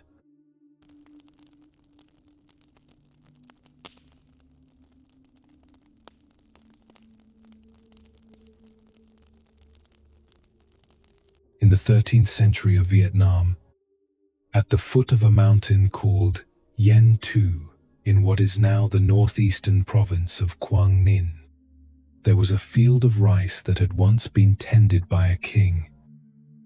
Not symbolically, not metaphorically, with actual hands, in actual mud, pulling actual weeds from between actual rows of green rice shoots, while the monsoon rain fell on the back of an actual neck, and the frogs in the drainage ditches made their cheerful and entirely democratic noise. The man who had knelt in this mud was named Tran Nhan. He was born in 1258 into the Tran dynasty, a family whose skill in war was matched only by their appreciation for poetry, and whose relationship to Buddhist practice was so ingrained that it had become, over generations, indistinguishable from their relationship to governance. He had been the eldest son. He had ascended to the throne at 21. He had twice in his reign faced armies from the Mongol Empire, the same empire that had overrun China and most of Central Asia, and had twice, through a combination of strategic brilliance and the particular fighting quality of a people defending their own ground, sent those armies home. He had written poetry about plum blossoms. He had sat with Buddhist teachers in the palace's inner rooms. He had governed with the even-handed attention that made his subjects remember him. Centuries later, as someone who treated a serf and an aristocrat and a bird with the same quality of regard, and at the age of 35, having secured the country's peace and arranged the succession, he had walked out of the palace at midnight, left the dragon robe folded on the chair, and gone on foot to Yen Tu Mountain. His family sent people after him. This was a recurring pattern in the Tran dynasty, princes escaping to mountains, monks being sent to retrieve them, negotiations conducted at altitude. Tran Nhan had done this once before, as a young man, inspired by the teachings, and had been persuaded back by the gentle reasoning of the temple abbot, who pointed out, with some justification, that the country needed him. This time he did not come back. He took ordination. He took the name Huang Van Dai Dao Da, the great ascetic monk, the one who is fragrant as cloud, and on the slopes of Yen Tu Mountain, surrounded by ancient forest, where the mist came in dense white waves each morning, and the sound of the wind in the bamboo groves carried something that practitioners described variously as emptiness, as music, as the sound of the mind listening to itself. He founded what would become the Truk Lam school, the Bamboo Grove school, the first purely Vietnamese Zen lineage. Drawing on the three existing traditions and finding in their confluence something that was neither Chinese nor Indian, but native. Emerging from this particular soil and this particular history and these particular mountains. He taught for 9 years before entering final nirvana in 1308. What he taught, at its heart, was this: you do not have to go anywhere. The Buddha is in the heart. The way is lived in the ordinary, in the rice field, in the rain, in the care taken with the person in front of you. The teaching was called Tran Nhan Tong, living in the world, joyful in the way, and it was addressed not to monks who had escaped their lives, but to people who were inside their lives, carrying their burdens, managing their families and their livelihoods and their fears, and who needed to understand that the practice was not separate from any of this, but was, in fact, made of it. One of the students who came to him on Yentu Mountain was a young scholar named Min, from a merchant family in Thang Long, the great capital city on the Red River Delta, where the streets smelled of dye and lacquer and the river mud brought down from the northern mountains. Min had studied the Confucian texts with the thoroughness that his family's ambition required, had passed the first stage of the imperial examinations, and had done all of this in a state of profound interior restlessness that he had not been able to name until the afternoon. He read a poem by the former king and felt something in his chest unlock, like a door he had not known was closed. He came to the mountain. He waited. He was eventually permitted to study. What he found, in the first weeks, was not what he had expected. He had expected, perhaps, instruction, systematic, graduated, leading from where he was to somewhere demonstrably different and better. What he found instead was that the former king-turned-monk seemed entirely uninterested in moving him from one place to another. Each morning there were tasks. The kitchen needed water. The path needed sweeping. The rice field below the main hermitage needed attention in the slow weeks before the planting began. The irrigation channels walked and cleared of debris. Min walked them. He cleared them. He carried water in a clay jar from the stream. After some weeks of this, he went to the teacher. "I came here," he said, "to learn." And he heard, as he said it, how the words contained within them a particular posture, the posture of someone who believed that learning was a form of travel, a movement from insufficient to sufficient, from less to more. The former king looked at him. He had the quality that very old practice gives some people, not distance, not detachment, but a kind of relaxed completeness, as if nothing further needed to happen for the moment to be whole. "What are you?" he asked. The question landed in Min differently from how questions usually landed. It did not ask him to produce an answer. It asked him to look. "I am," he began. What he was about to say was, a student, a scholar, a person from Thang Long, a person who has left that life to find something better. But each of these, as he approached them, dissolved under the looking. They were things he did, things he had done, places he had come from. They were the morning water. He could feel beneath them something that was none of them, something that watched the merchant's son become the examination candidate, become the student on the mountain, with an attention that had not itself changed throughout any of those transformations. Something that was present before he became any of those things, and would presumably be present when he became something else. He stood for a long moment without speaking. The former king did not hurry him. Finally, Min said, with a quality of uncertainty that felt more honest than any answer he had given in the examinations, "I don't know." The former king smiled. It was not a smile of approval at the correct answer. It was the smile of someone who recognized where Min now was. "When hungry, eat," he said. "When tired, sleep. The treasure is in your house. Stop searching. Face the scenes and have no thoughts." He gestured at the mountain, the mist, the rice field below.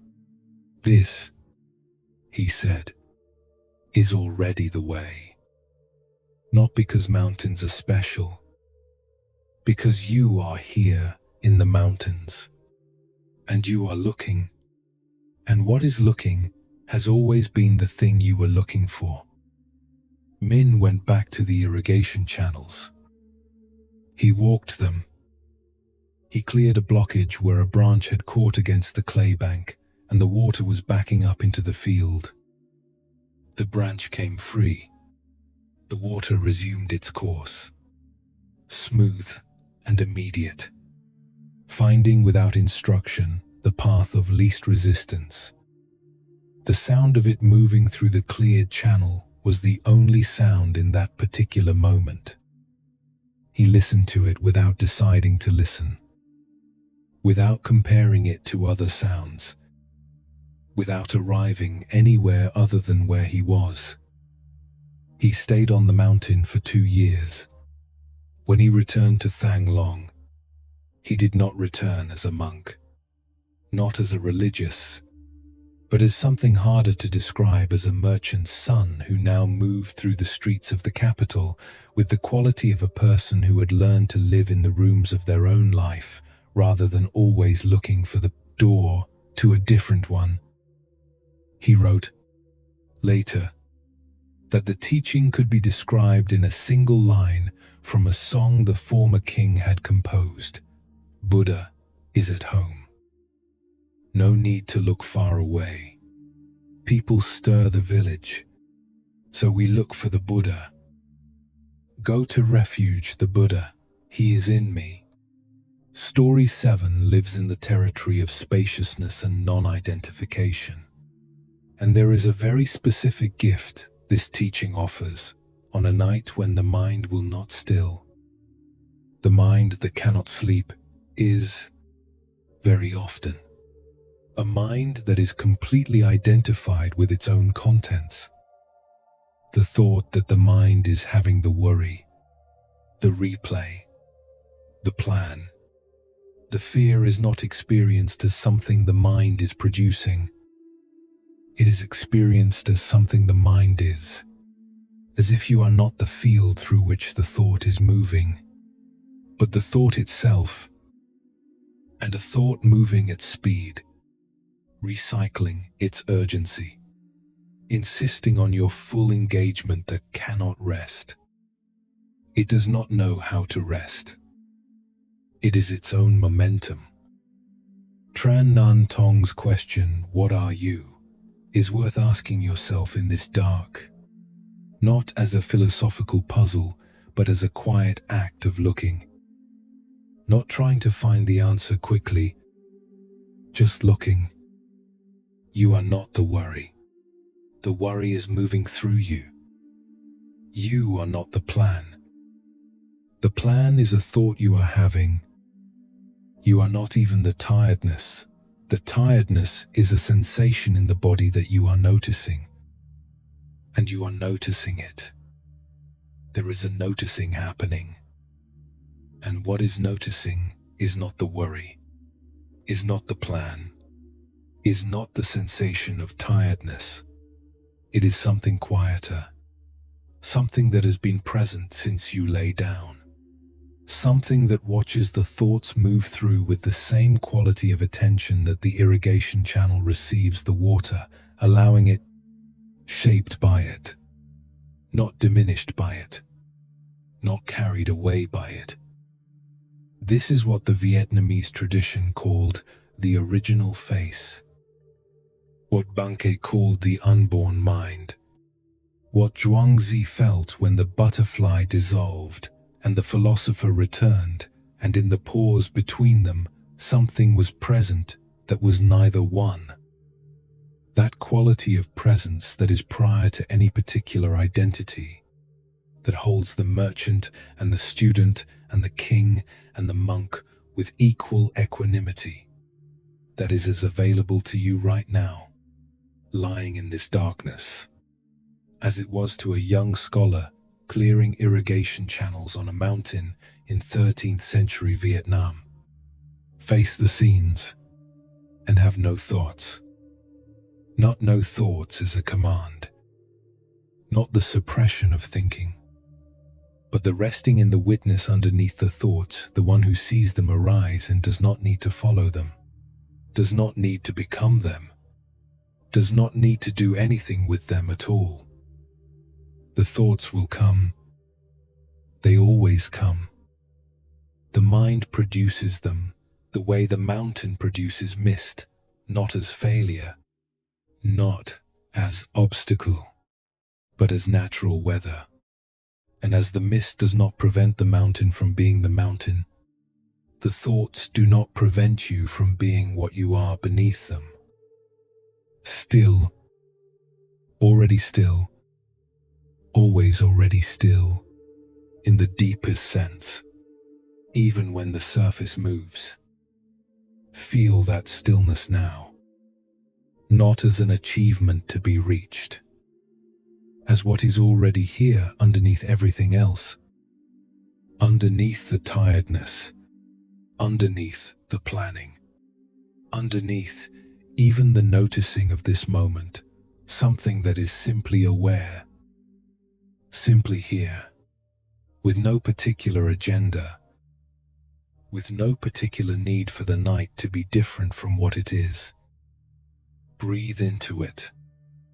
The long, slow exhale that releases not just air, but the last held tension of the effort to be someone tonight, to solve something, to arrive somewhere better than here. You are already where you are, and where you are is sufficient. The treasure is in the house. You don't need to look far away. Let your body be heavy. Let your eyes be completely closed, completely released from their usual labor of seeing. Let the darkness be the darkness warm, complete, surrounding you without threat. Let the sounds of the night be whatever they are. The settling of the house, the distant rhythm of air moving, the particular quality of this hour, which is unlike any other hour and will not come again. You don't need to hold on to it. You don't need to be afraid of what replaces it. You are the mountain. The weather passes. The weather always passes. And the mountain does not mourn the passing of the mist. Rest now. Rest in what you are beneath what you are experiencing. The treasure is in you. It has always been in you. And it is here, quietly shining, in the stillness underneath the dark. And as that stillness deepens, as the mountain settles into its own unhurried nature, we arrive now at the final place this river carries us tonight. To a valley in the mountains, somewhere between sleeping and waking, where a very old woman is weaving cloth by lamplight. And the cloth she is weaving is made of everything that has ever passed through a human life. And she will not finish it tonight. And she does not need to. And neither do you.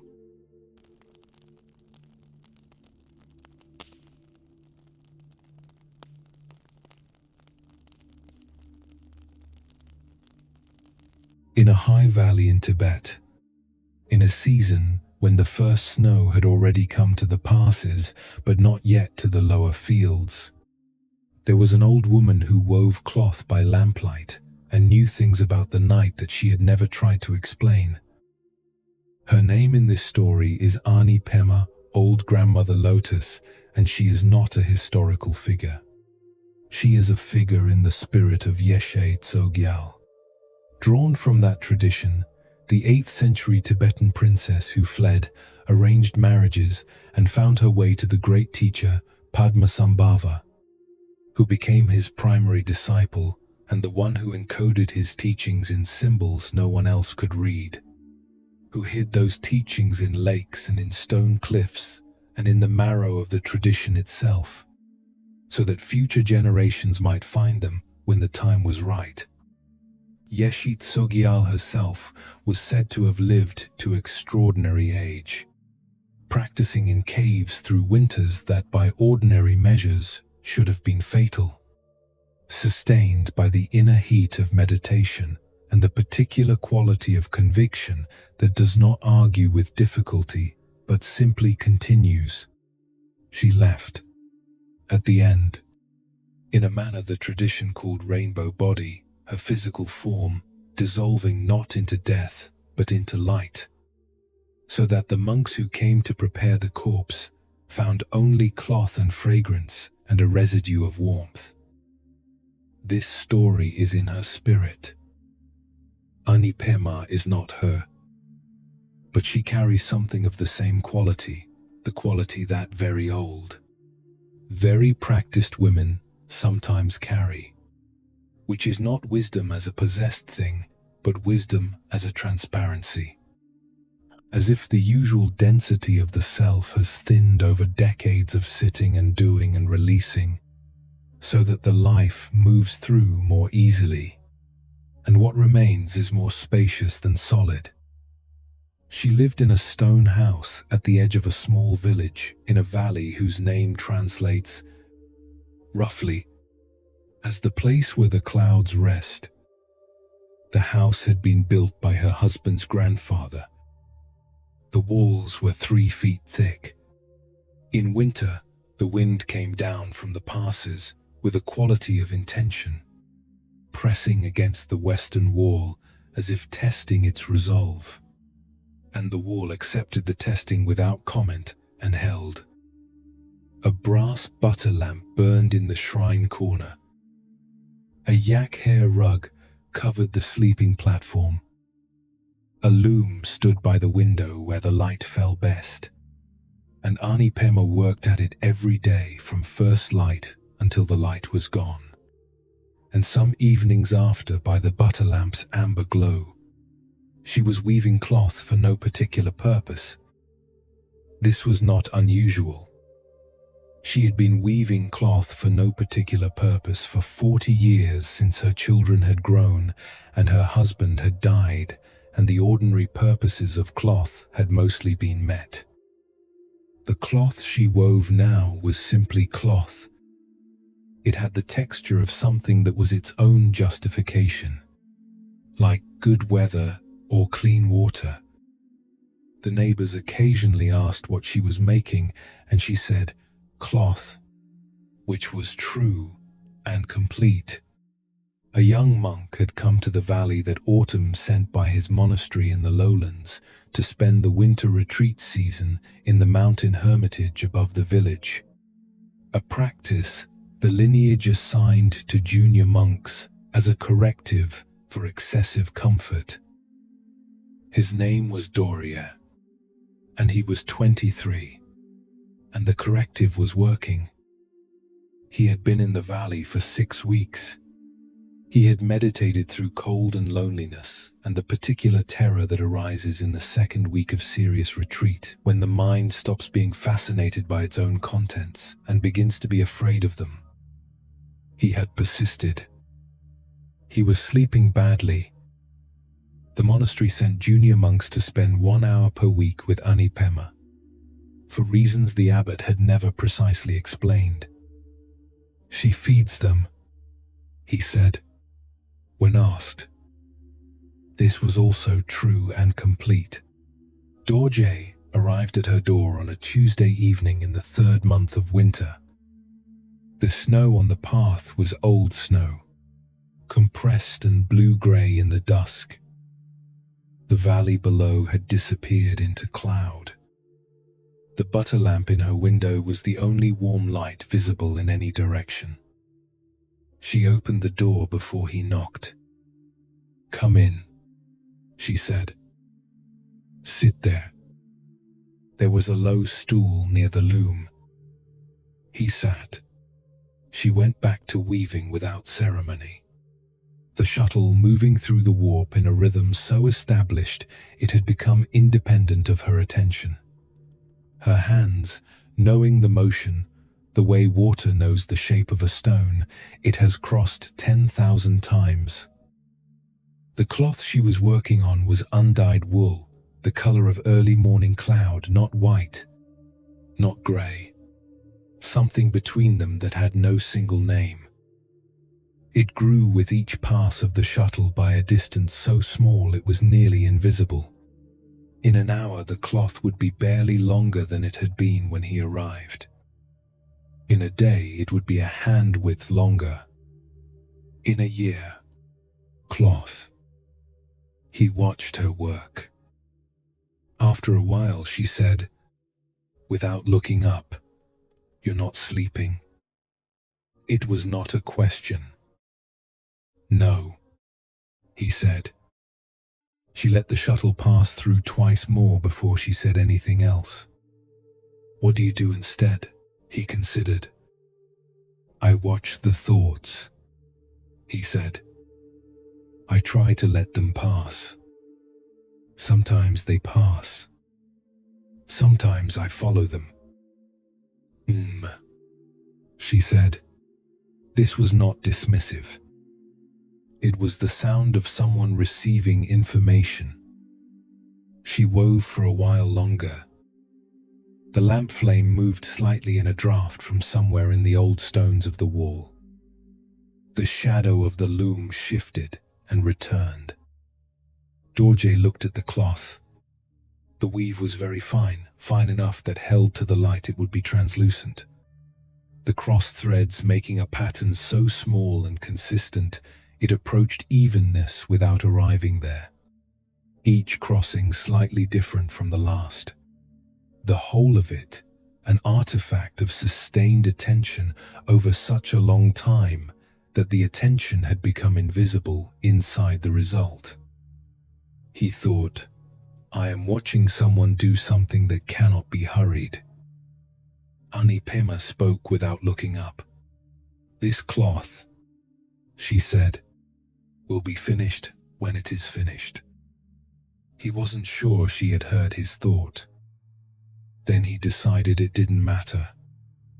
"When the abbot sent me here the first time," she said years ago, "I was 42. I think I asked him what I was supposed to teach. He said, 'Whatever comes.' I said, 'What if nothing comes?' He said, 'Then the nothing comes.'" She let the shuttle pause. "For the first 3 months, I sat with the monks and the nothing came. And I served them tea, and they went back to the mountain. Then one winter a monk arrived who couldn't sleep. He sat where you're sitting. He was very agitated. He wanted an instruction." She resumed weaving. "I gave him tea," she said, "and I wove. And after a while, something happened in the room. The quality of the air changed. He stopped trying to receive an instruction. He just watched the cloth growing. His breathing changed. After an hour, he left, and I never saw him again. But the abbot told me later that he slept well after that. She looked at Dorje for the first time since he had arrived. "I don't think it was anything I did," she said. "I think it was the cloth." Dorje looked at the cloth again. There was something about it. The regularity of it, not machine regularity. Not the dead, even repetition of something manufactured. But the living regularity of something made by a hand that had been doing this for decades. That had found in the doing a quality of attention so practiced it had become effortless. Like breathing. Like the body's own systems, which carry on without instruction, which do not require the mind's participation to accomplish what they accomplish. He felt, watching the shuttle move, something beginning to loosen in his chest. The thoughts were still there. The worry about whether his practice was progressing. The memory of a letter from his mother that had arrived 3 weeks ago with news he hadn't fully processed. The cold of the mountain hermitage that crept into the sleeping mat by the second hour of any night. All of it still present. But something had shifted in its relationship to him, as if it had moved slightly to the side, not gone, not suppressed, but no longer occupying the exact center of his attention. The center of his attention was now, very quietly, the cloth. He stayed for 2 hours. When he left, the snow on the path had a quality he hadn't noticed on the way up. It reflected the faint remnant of light from the western sky with a blue luminosity that made the path almost visible without a lamp. His feet knew where they were going. He walked without particular thought. The valley below was still in cloud. The hermitage was above. He slept that night. Not immediately, the thoughts were still present in their familiar rotation, and he watched them move through as he had been taught. But at some point the watching became something less effortful. The shuttle moving through the warp, thread by thread. The cloth growing by increments too small to see. The weaving that would be finished when it was finished. He went back the following Tuesday, and the one after that. They rarely spoke of anything consequential. She wove. He watched. Sometimes she gave him tea, which was thick and salted in the Tibetan way, warming in a manner that seemed to go deeper than the stomach. Sometimes she asked him one question about the mountain, about the retreat, about nothing in particular, and he answered, and the answer dissolved into the sound of the shuttle. In the spring, when the abbot came to retrieve him for the return to the lowland monastery, he asked Dorje what he had learned. Dorje thought for a while. Then he said, "I learned about cloth." The abbot smiled in a way that suggested this was the correct answer. There is almost nothing left to say. The cloth is growing, thread by thread. You don't need to watch it grow. You don't need to understand the pattern. The weaving continues whether you are attending to it or not. The breath moves. The heart beats. The body's ancient, unhurried intelligence continues its work while the mind rests, while the mind goes wherever minds go in the dark, which is somewhere easier. Somewhere the thread of self is held more lightly. Somewhere the worry about tomorrow does not have the same weight it carries in the waking hours. Let your body be heavy now. The way the snow is heavy, the way the old stone wall is heavy, pace and settled, arrived at its own rest through the simple process of having been here a long time without needing to be anywhere else. Let your breath do what it does. The shuttle moving, the cloth growing. You don't need to measure it. You don't need to know how far it has come. You only need to be here, in this moment, which is already complete. The lamp flame is moving slightly. The valley is in cloud, somewhere in the night, on a mountain above a stone house. The snow is falling or not falling. The passes are closed or open. The prayers flags have been turning in the wind since before you were born and will continue after you have slept and woken many times and finally come to the great sleep that all things come to, which the Tibetan tradition says is not different in its deepest nature from this sleep, this ordinary, nightly, unhurried return to the open ground that was here before the day's concerns arrived and will be here when they leave again. You are welcome here. You have always been welcome here. The teachings you heard tonight across centuries and countries, through caves and monasteries and forests and mountain valleys, through the mouth of every teacher who ever sat with a student in the dark and said, "It is simpler than you think. It is already here. You do not need to earn this. The glass is already broken and beautiful. The treasure is in the house. The butterfly is Zhuangzi, and Zhuangzi is the butterfly. The unborn mind is already here. The mountain holds the weather. The cloth grows thread by thread. All of these teachings were the same teaching, offered in different rooms of the same house. The house is you. You are already in it. There is nowhere else to arrive. Let the eyes rest behind the closed lids. Let the hands rest open. Let the sound of your breathing be the only sound, and then let even that become part of the silence. The way a bell tone becomes part of the silence when the bell has stopped ringing and the silence is richer for having held it. You don't need to remember any of this. The cloth grows whether you watch it or not. Sleep now. Sleep now. Sleep.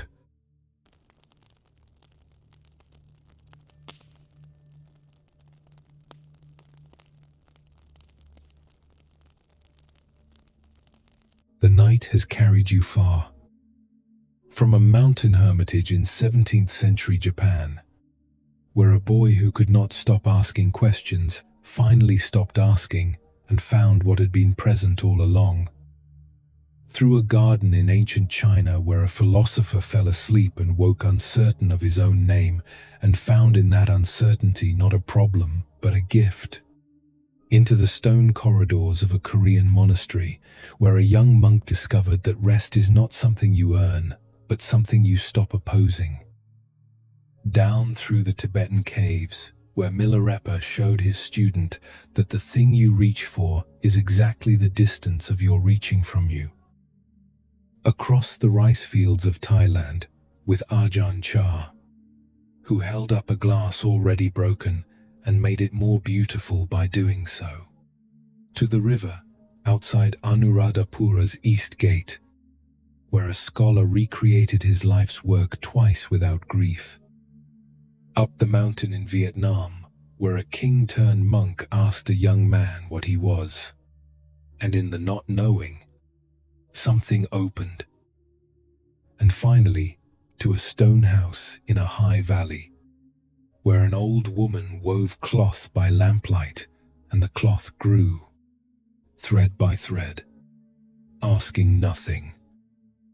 What these lives shared was not doctrine, not lineage, not the language they prayed in, or the name they gave to what they sought.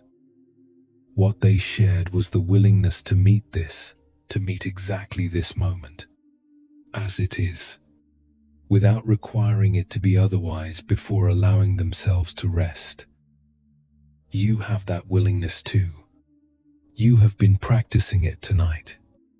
Perhaps without knowing it, the willingness to lie here, to listen, to allow the stories to move through without holding them, to let the understanding settle below the level of thinking into the body's quiet knowing, which does not need to be reviewed or organized or kept.